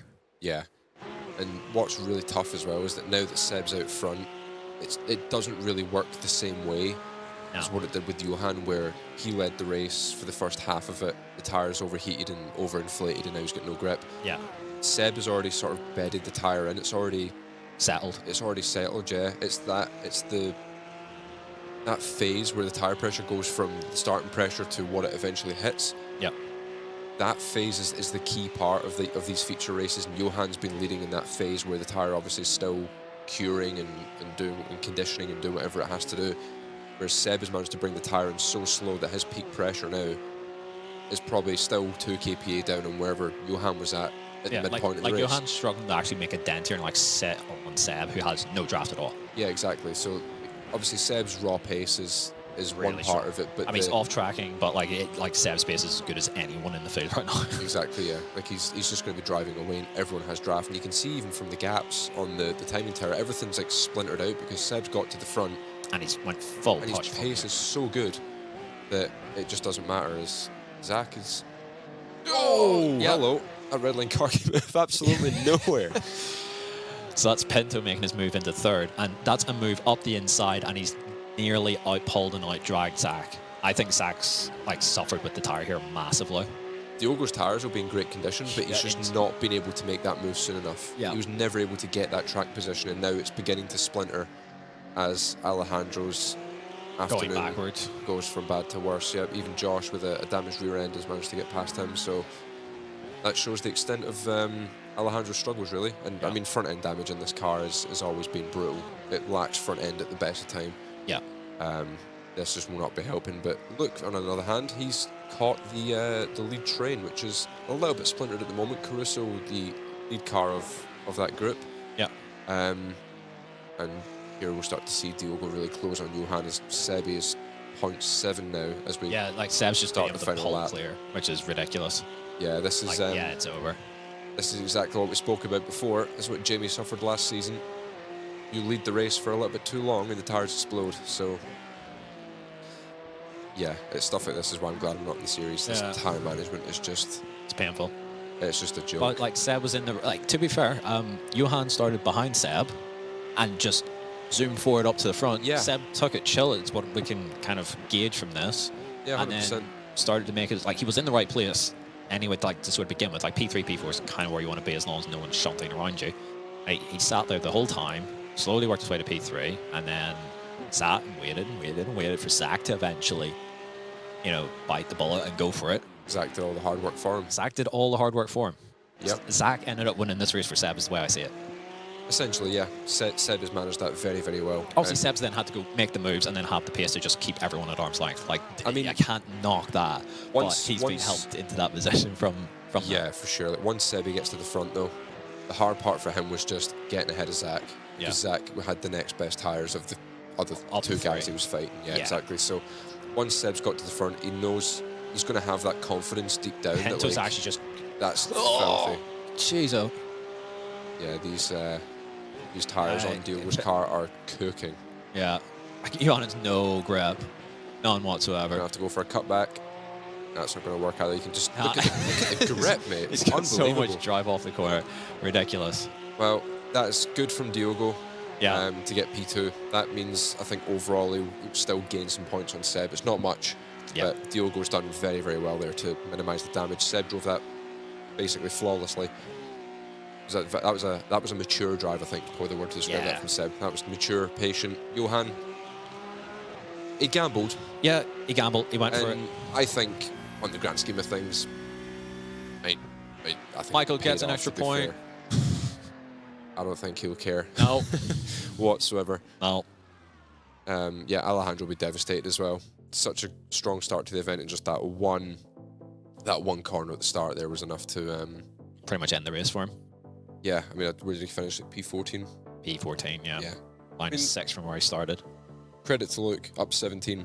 Yeah, really that's all he could really do from where he was at. Like, I'd be interested to chat to him after the race. Yeah. And get it from his point of view of, you know, how that race panned out for him. Because we didn't really see a whole lot of him on our stream because Johann was to be fair, killing it up the front. Yeah, we didn't catch like what happened with Luke at the start because he would have had like a bird's eye view of like whatever mess there was. Yeah. On lap 1. Yeah, because obviously Lillum DNF that race. We lost Matthias Jensen, Bryn Collins, Lassie back. 3.14. Oscar Pilot, Michael Past coming to the line. So I'm assuming Oscar's wronged him at some point. And it's just sort of giving him the spot back. Salva. Sure. Unless either like slow down or something like that, lose trying to serve. I don't know, but we'll get it figured out at some point. Right. Well, that's a race that happened, and it planned out pretty much exactly as I said it would. Yeah, I think we've both done a good job of like calling that race. Yeah. Obviously, we've got a lot of experience over the course of, you know, I mean, how many combined seasons, or what, 8-9 years of experience between the two of us in PESC. We've sort of been there, done that for most of it. So the racing this season hasn't really changed from last season in terms of the circuits that we're revisiting, like your Red Bull Rings and your Le Mans and stuff like that. Yeah. Le Mans been different this time with the guys driving down the hard shoulder and curing the tire and stuff like that. The quality strats were different, sure, but in terms of how the race panned out, sure. Yeah. It's not really anything too different. Yeah. Okay, yeah. We're going to get some lap 1 replays. So who have we... Alright, so this is the one that we do want to see. So on board with Luke on lap 1, so we can maybe have some idea of what kind of mess happened here. Sort of following Salva through. Bit of a shunt up ahead, another one, and he's just sort of kept it pinned through the smoke. Oh boy. Oh no. Oi, oi, oi. That's Salva. Oh, he's fed into the grass by Oscar there, I believe. Oh. Slow down for Parker, I think, in the 95. And then he's just in. And... Oh no. Oh my god. Dearie me. For a guy that operates... How's he not died? For a guy that operates in 1 FPS on a day-to-day basis, that's incredible driving. How's he done that? That was very well managed. Dearie me. Alright, on board with Salva this time. Salva wasn't so lucky. Every time I thought, like, oh, he's made it through, there was just another car. Yeah, there was another car of it. So Salva's dodged all of it, and then, yeah, the number 8 just cut across in front of him. It's just, to be fair, like... It's one of those things where, like, everyone's trying to dodge something, and they just sort of... Like, yeah, whenever you end up, like, 3 or 4 wide, like, someone's got to go somewhere, and then someone ends up dying. Like, would we be able to see that from just behind Salva's, that incident, if possible? Yeah, okay. Thanks. So on board with Michael. I'd be interested to see if, what is it, Brennan, the number 8? Yeah, I'd be interested to see if Brennan's trying to dodge something himself, or if he's just, like, tried to... Oh my... Dearie me. I think he's going to collect the fair car as well here. Yeah. Yeah, he's giving a glance on the way past. Jeez. Yeah, just whoever's like directly behind Bryn and Salva, it'd be interesting just to see if Bryn was trying to avoid an accident, or if we'll see it here as we wind back. No, he's just going for an overtake by the looks of it. Yeah, I think he says, all right, yeah, we're clear, we'll move, and car from the right comes like... Yeah, it's actually a good... Oh, yeah, no, he took the hard ride with the car on his right. Okay. I think that's all that we needed to see from that one. I think we got the gist. It's like, oh, Luke's up 10 positions in 3 corners. How's that happened? And now we see... yeah. It's ridiculous. How's he avoided any sort of contact there? That's ridiculous. I think the stationary car there is Seppala. Yeah, the Sontec car would be Seppala. I'm not sure who's it? That's Matthias. Right. Yeah. How's he ended up? Oh my goodness. Right. Well, looks like he's fired in because he's got a massive gap ahead. And why wouldn't you? Why wouldn't you just go to fill the gap? But my god. But I mean, as Martin Brundle loves to say, ambition over adhesion on that one. Yeah. Like, he's had probably like a full second to a car ahead, and he shunted. How's he made contact from that far back? I don't get it. Oh my god. Oh my god, the Sonta one's even worse. And then you... Oh no. Oh. Wow. And it's able to get going again. That's incredible. That just shows, though, how much it checks up in those corners on lap 1, or in the first handful of laps. Like, Alejandro done basically the exact same thing. Yeah. Not quite to that extent, but fundamentally the same thing. Yeah, into the back of a car ahead. And it's so easily done. When they're so far ahead, it's actually hard to like judge the distance until you get there. You'll be like, oh shit, you know, like yeah. They're stopping. You know, I've had it so many times myself on like lap 1, not even just in PES, but in multiple races where. Yep. You're on the brakes, everyone's sort of coming at the corner at roughly the same speed, and I'm like, right, okay, this is fine. Oh my god, everyone's stopping, you need to slam on the brakes. Yeah. And it's a case of like, it's well, too once late. you've committed to a braking point and then it starts checking up, well, what can you do? You've hit the brakes. Like, you're yeah, most of the time you're not leaving a ton of margin on the table in the braking zone into a quarter, especially in Yeah, lap for one. sure. Like, you're not taking it that easy normally, especially if you've got guys behind. Like, you don't know if you're going to get sent. Like, you kind of just got to commit to it. And then all of a sudden, yeah, it's stacked up and it's literally a car park in front of you. And then, like, you look stupid by creaming into the back of someone, but it's literally stationary in front of you. It's mad. What's interesting from Civi Sab, where they were saying Luke's been practicing that, I can't confirm that's just an average drive on the way to Tesco for Luke. Yeah. Carnage around him. All right, so we'll pull in first driver. Luca will come in, and we'll say hi to him. We Hello. didn't actually see a massive amount of what happened with you because it all kind of kicked off around you. Apart from at one point, it looked like your rig just went off the Richter scale and everything vibrated, and then all of a sudden you're up one position out of all of that. All right, so we're actually going to see it. So we're going to have some idea what happened in the feature, but qualifying again, not to your liking and to your preference, but you're able to scramble some points out of it. Talk us through it, mate. Yeah, I mean, same as every week. It's like, I don't know, maybe I just want to get my point through the races and not just hitting a good quali.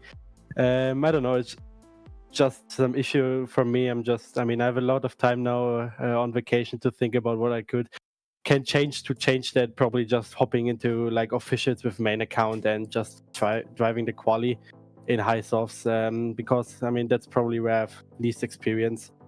But yeah, I mean, first race was actually quite good. The pace was there, no incidents. Got all the incidents that happened in front of me, and yeah, just tried to stay out of all the content, and it was actually good. But yeah, in feature, I mean, I had a great start as well. I avoided it after turn one spin.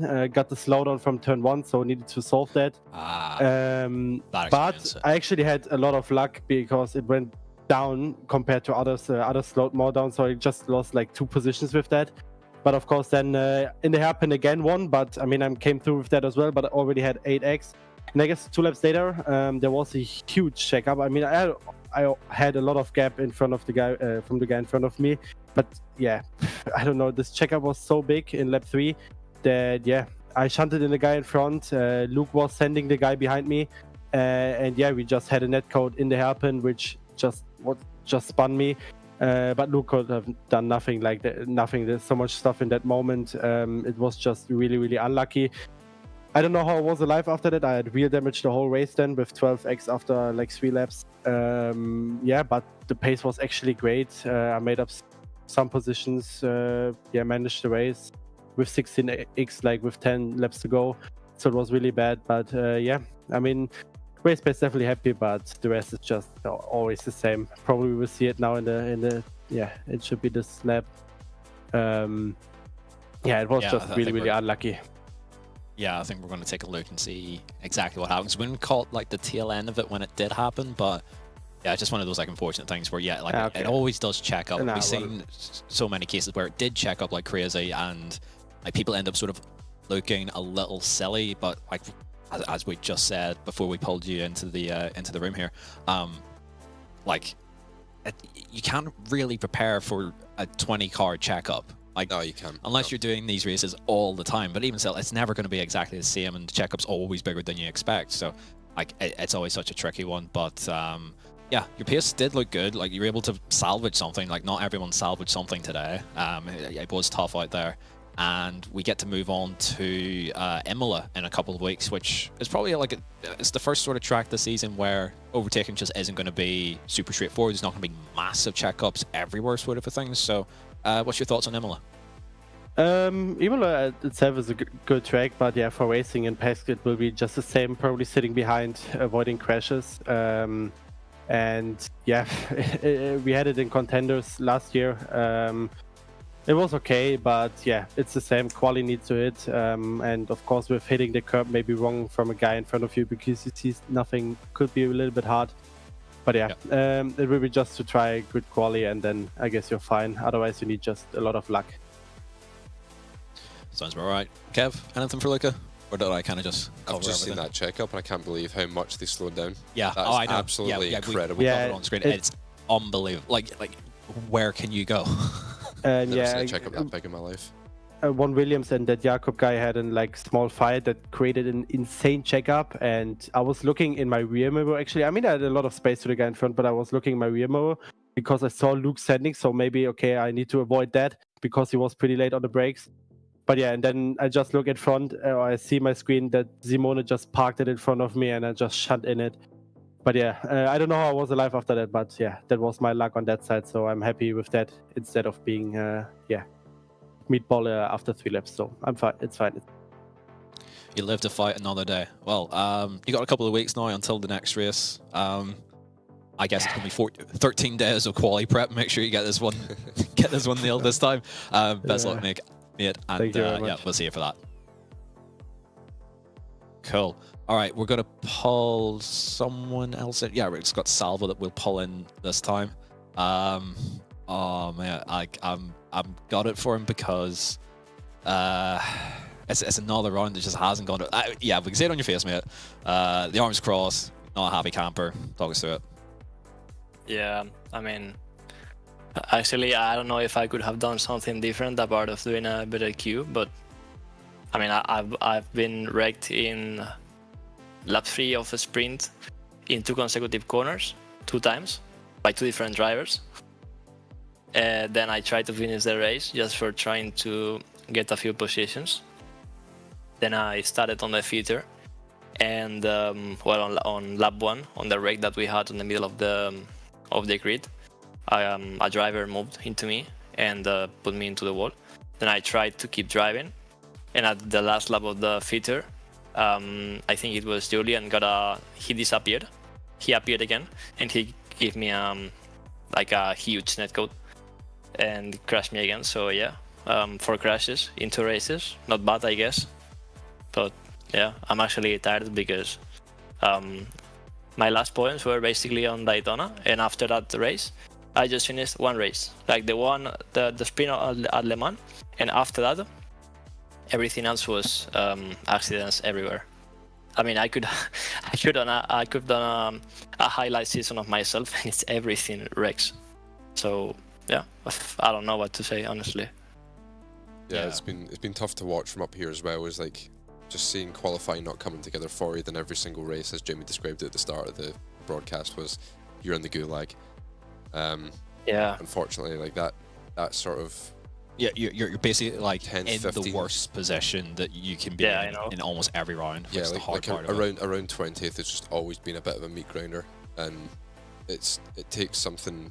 And it's not. It takes a touch of luck and a touch of sheer brilliance. Yeah, to make it through, but it's very rare that both show up at the same time. Yeah, like with the incidents that we've seen with you, you've not done anything wrong. No, you've been trying to keep it sensible, keep the nose clean, and then someone's just speared into it. Or in the case of like what we've seen with the feature here, you know, car just decides to just swing a hard right straight into it. Like, you can't legislate for other people doing weird things. I want to say stupid things, but yeah, some are weird, some are stupid.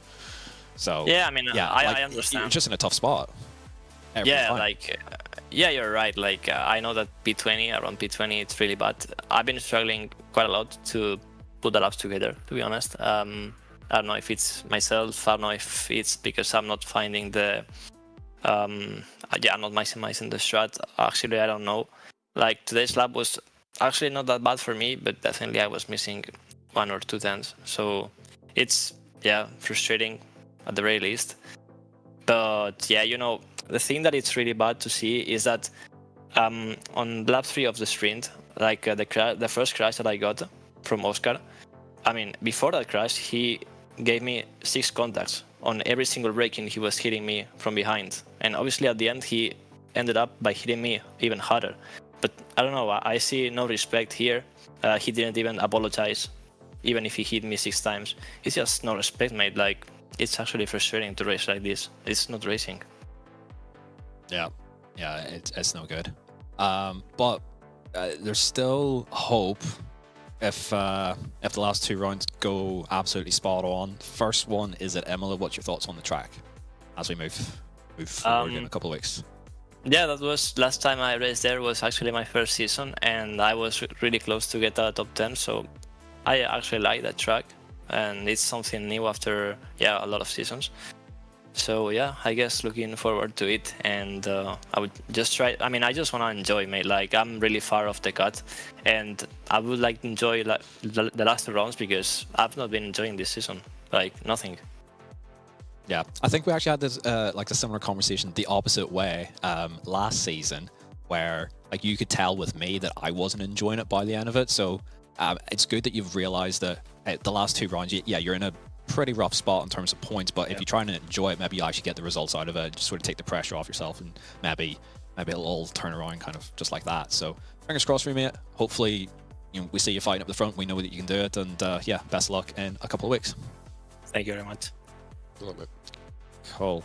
All right, we'll bring in the sprint race winner from today, but this probably be the most frustrated anyone has been despite winning a race in the evening, which will be Alejandro. Yep, big quali lap. Huge defense. Oh, hi. Yes. Yep, we're talking to you. Hello. Hello. He's just looking around him like a lost orphan there. It was impressive. No, I'm reporting these idiots, mate. I'm not. He's already on it. He's mid-protest. He's mid-protest. I respect the grind. Alejandro Sanchez and a protest name a more iconic duo. All right, quali and sprint pretty much went to plan. I was like really impressed at how well you could hold on from up front, because I know how this goes based off of how last season or last year went, because the car, tire, nothing's fundamentally different. Leading here is very difficult, but you were able to manage it really, really well. And then the feature, it looked like you picked up damage and it just all fell apart from there. So from start to finish, yeah, talk us through it. Yeah, quality was good. The lap was pretty much perfect other than T1. Then sprint was really good. I managed the incident as best as I could. I knew being in the lead, as you said, is very difficult because you just kill your tires. So I tried to bring them in very slowly through, on lap 1. I tried to defend as much as possible, and I tried to bring Caruso out of the bubble, which was very important as well, to try to keep the distance as well and to reduce the pressure that I had on myself. And yeah, overall, nice fight. And happy with the win, of course. Then the feature, nothing you can do against 6 monkeys driving for 1 guy. And yeah, I just got pushed around, got damaged, and nothing you can do. But if you do the same, you get 20 points. But of course, it's not going to be even close to that for them. They're just going to get nothing or a warning. So yeah, I basically drove the way race control wanted me to drive, and that's what happens. I get pushed around and I get fucked around. We've seen it so many times, haven't we, where yep.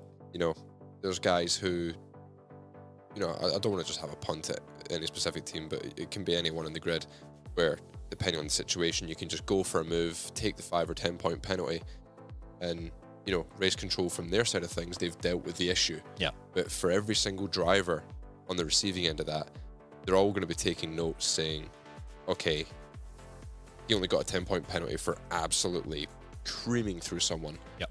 So I'll just do the same thing. So yeah, I think with the penalty system that we have, guys can take advantage of that, and when it's not applied properly as well, like when it's inconsistent decisions being made and stuff like that, then it just becomes really hard from a driver standpoint to actually understand what you can and can't get away with. I mean, I'm not involved in PES directly anymore, but I do see the conversations you guys have weekly. There's back and forth between our drivers and race control, and we're not the only team doing it. Yeah. Alex, you can probably speak more accurately on that, but like you guys are in constant communication with race control, trying to understand what can we actually do, because the rules are either vague or they're not enforced properly. What you can do depends on who you are, basically. Like, yeah, I've been here for 6 years now, and it's always the same shit. So yeah, I cannot do anything. Basically, I cannot race anyone, or I get 10 points or 20 or whatever the fuck they feel like. So yeah, it's quite frustrating putting in like almost 30 hours of prep just to get 20 points deducted at the end of a race, like last race, because they just feel like it, while everyone else just takes the rules and shoves them up their crotch and puts them in the face of race control, and they do nothing. So I can do nothing. Yeah, it's gonna be. I don't know what to do really with this championship. It's very frustrating. I know I have the speed and I know I have the racecraft, but it's just more or less most of the stuff is against me. Luckily, I have my teammates working with me and they help me push forwards. But yeah, it's just us against the world, basically. Feels like most of the time. I think we'll let you go then, let you cool off and get your protest filed. We don't want to get in the way of. I know there's quite strict deadlines sometimes with protest stuff, so we'll let you go and get that sorted. Congrats to anyone on the qualifying and the sprint. Showed great pace once again. All we can do is take the positives from the event, and yeah, we'll see you in 2 weeks' time at Imola. Thank you very much. Cheers. All right. Yeah, so Time for me to depart. Yep. Come on, cheeseball. Good job, mate. We'll bring Johan in, and nice job, mate. All right, get that on. Oh, Kev, you've ruined it. You've ruined the broadcast. Utterly shambolic behavior. All right, you're unmuted. Mic check. Mic check. All good. Yeah, should be all right. If I need to adjust it, I will. I am furious at you, mate. Are you? Yeah. Your feature race strat was terrible because you did the exact same thing I did last year. It And was it went terrible on paper, but Yep. explain why. Explain it, please. I will explain why. I need to know how you arrived at the conclusion of, yeah, I'm just going to send it in So the I lead. had a quick look at the top 8. Yep. And I saw a certain team coming back really often. Yep. So I was like, well, grab a lead, get shuffled back to P2, maybe P3, rather than just keep going back and end up P8, P9, P10. I see. Yeah, okay. Kind of get it. Could you not have... no, yeah, so, yeah, I can see who was leading the race at the time. Right, I get it. On paper, still terrible idea, and it worked out exactly how I thought it would. But I think you managed it a hell of a lot better than I did last year. I don't know what I actually did so badly wrong where I couldn't even stick in draft, I but... was it- granny driving the entire race. Yeah, I was still not enough to have good tires at the end. yeah. And enough fuel. Sorry? Because I did run out of fuel. at You the you end. ran out of fuel. Yep. Was I don't that know why why. you couldn't like stick with Seb at the end? Yeah. It wasn't like No, it's tires just were completely The gone. tires were gone and I was managing fuel the last. Oh, 3 laps. mate. So because you were out front for so long. Yep.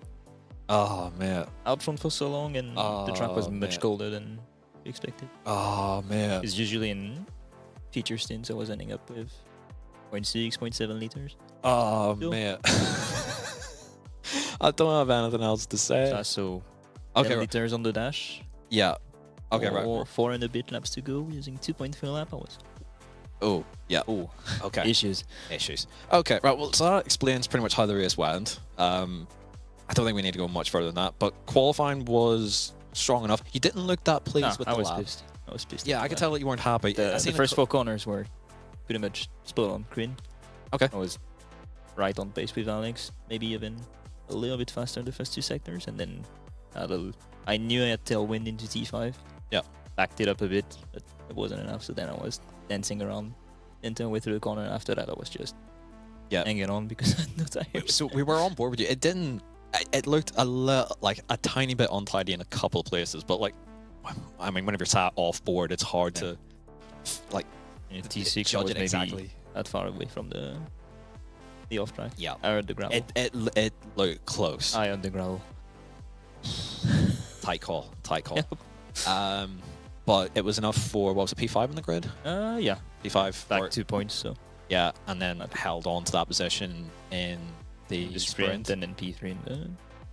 Yeah, yeah. I mean, Not a bad day. Yeah, not a bad day. Yeah, not a bad day. Just I was sat like watching how you. What are you doing? I was like, no, I've seen this before. I know how it's gonna go. But it took a little bit longer for the guys to sort of catch you back up. Like you got the gap out to So- 1.2, and the I saw Sebi and Zach with Sam. I knew something was gonna happen as soon as Zach would go on it for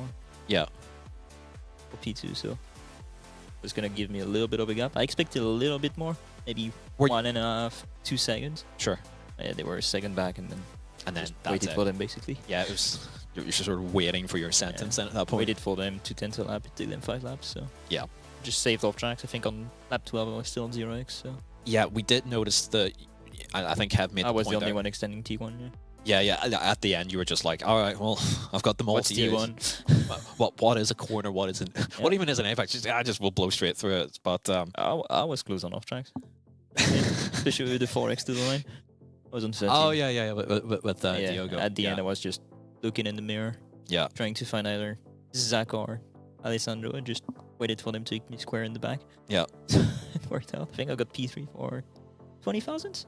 So yeah. Yeah, you'll take it. So, 2 fifths. So, 5th in qualifying, 5th in sprint, 3rd in the feature. Not really, I don't think, in the title hunt because Seb, again, pulls 20 something points behind. Yeah. We've got double points at Monza. But even still, So mathematically, I might still be in it. but it's a long shot really at this It's point. impossible. But But points it is wise- for P3. at yeah, least. in it for P3, maybe P2. Depends what happens with Diogo in the last couple of rounds as well. But it's been a good season so far. A couple of rounds left. We've got Imola next. What's your thoughts on that? I like it. He Won the likes French it. Cup back in June.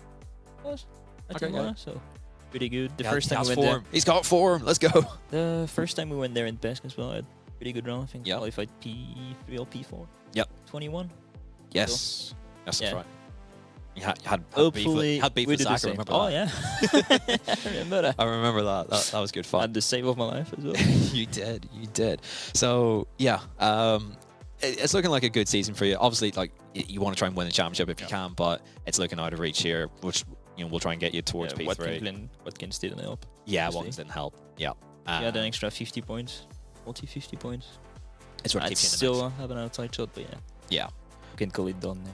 Yeah. Pretty much. but it's been a good season so far. 2 more to go. We'll keep the momentum up, and we'll see you. Not from here, probably. Hopefully, in a couple of weeks. Yeah. Uh, Then it should be back home in 2 days. Couple of days. Yeah. Yeah, 2 days. So it's been a flying visit for Johan whilst his internet gets fixed. But have a good one, mate. And we'll see you back in the webcam, at least on that screen, probably will. in a couple of weeks. Yeah. Take it easy, mate. Cheers. Sweet.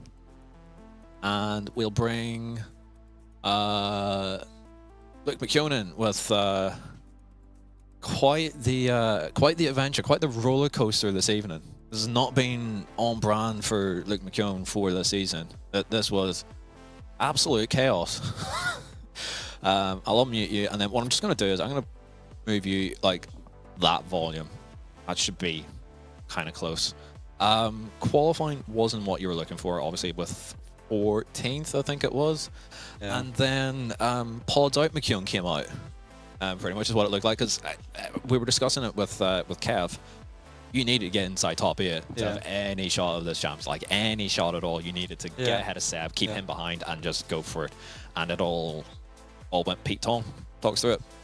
Yeah, so qualifying, not good. T1 was like my best corner all week. Literally never got it wrong. Yep. Got it wrong.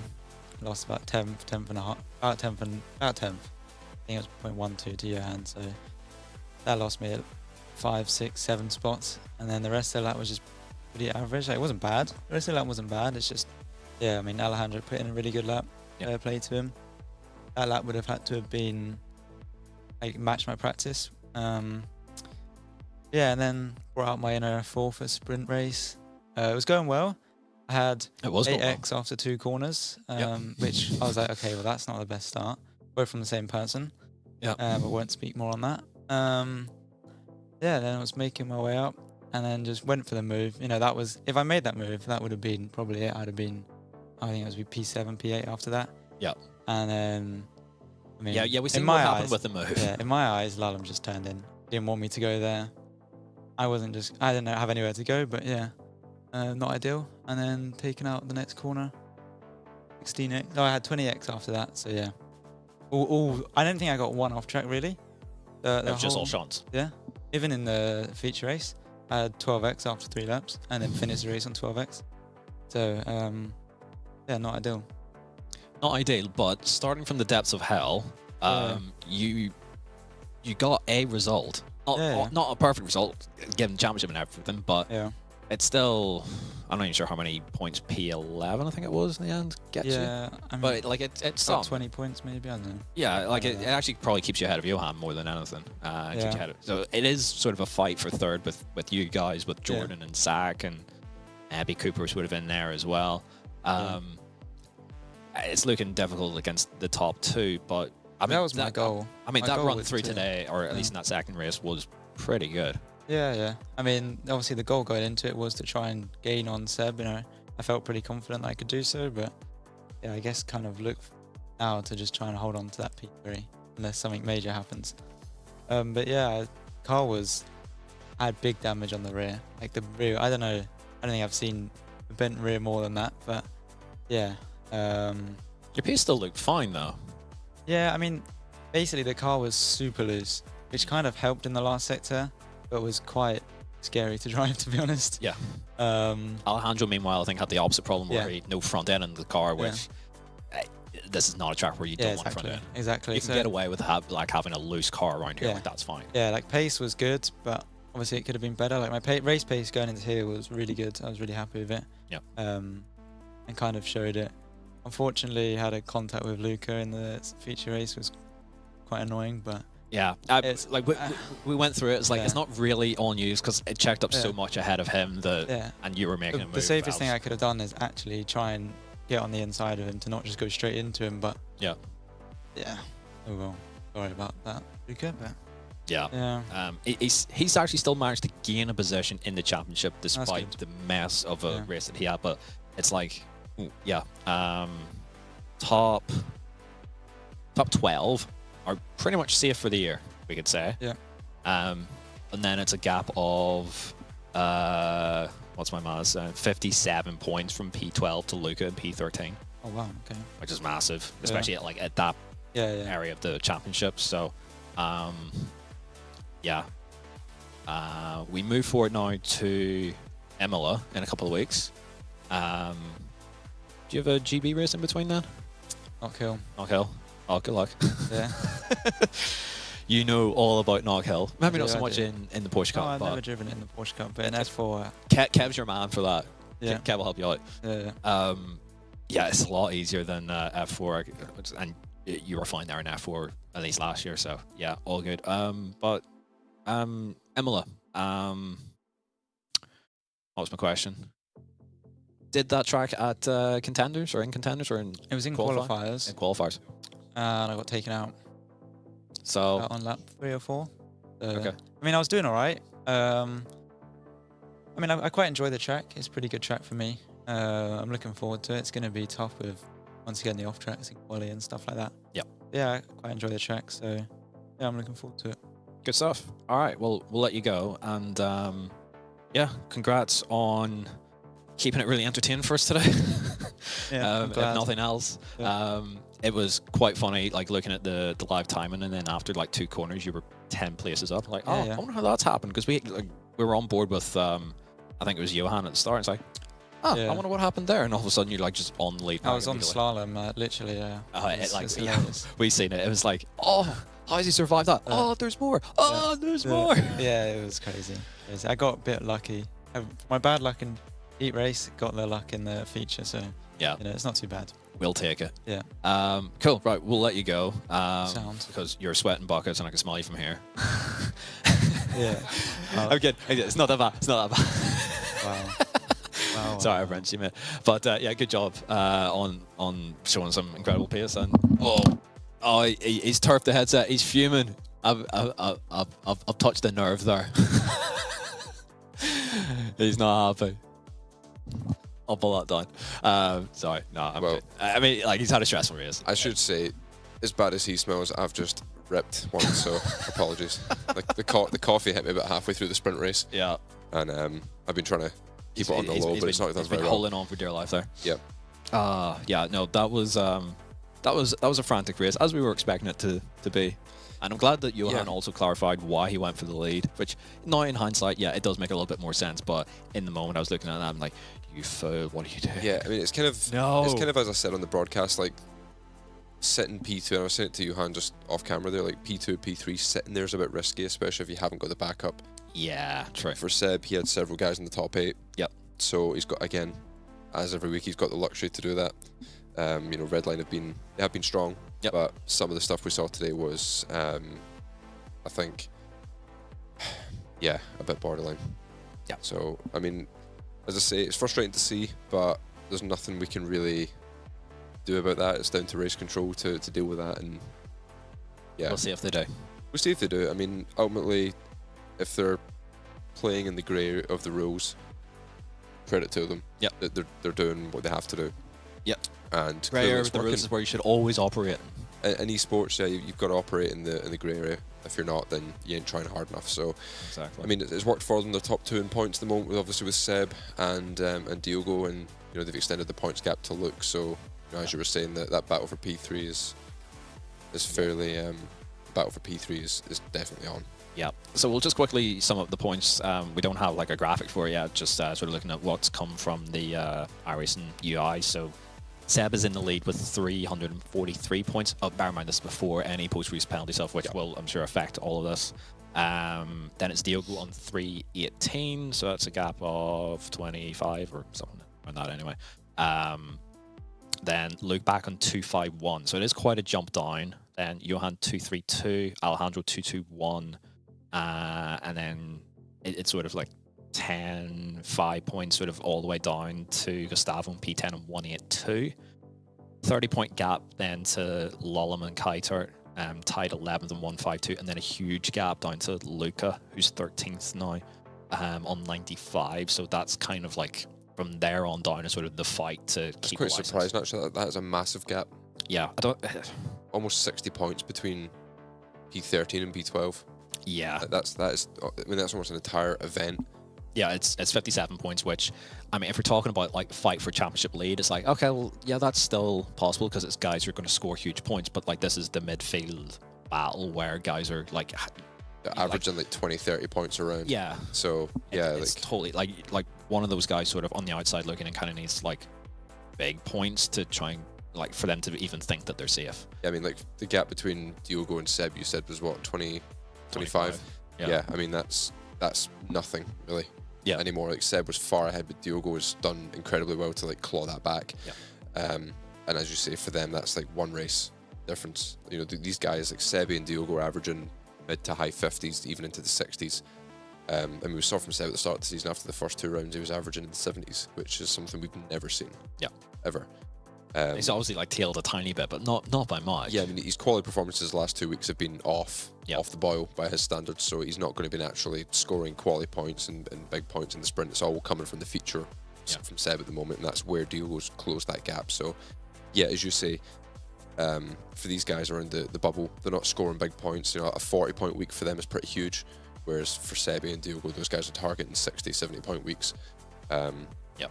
Even looking at the guys in P15, you've got Sipola on 90, Oscar Pie on 88, so it's close around the bubble, but for someone like Luca to try and get the top 10, it's looking unlikely.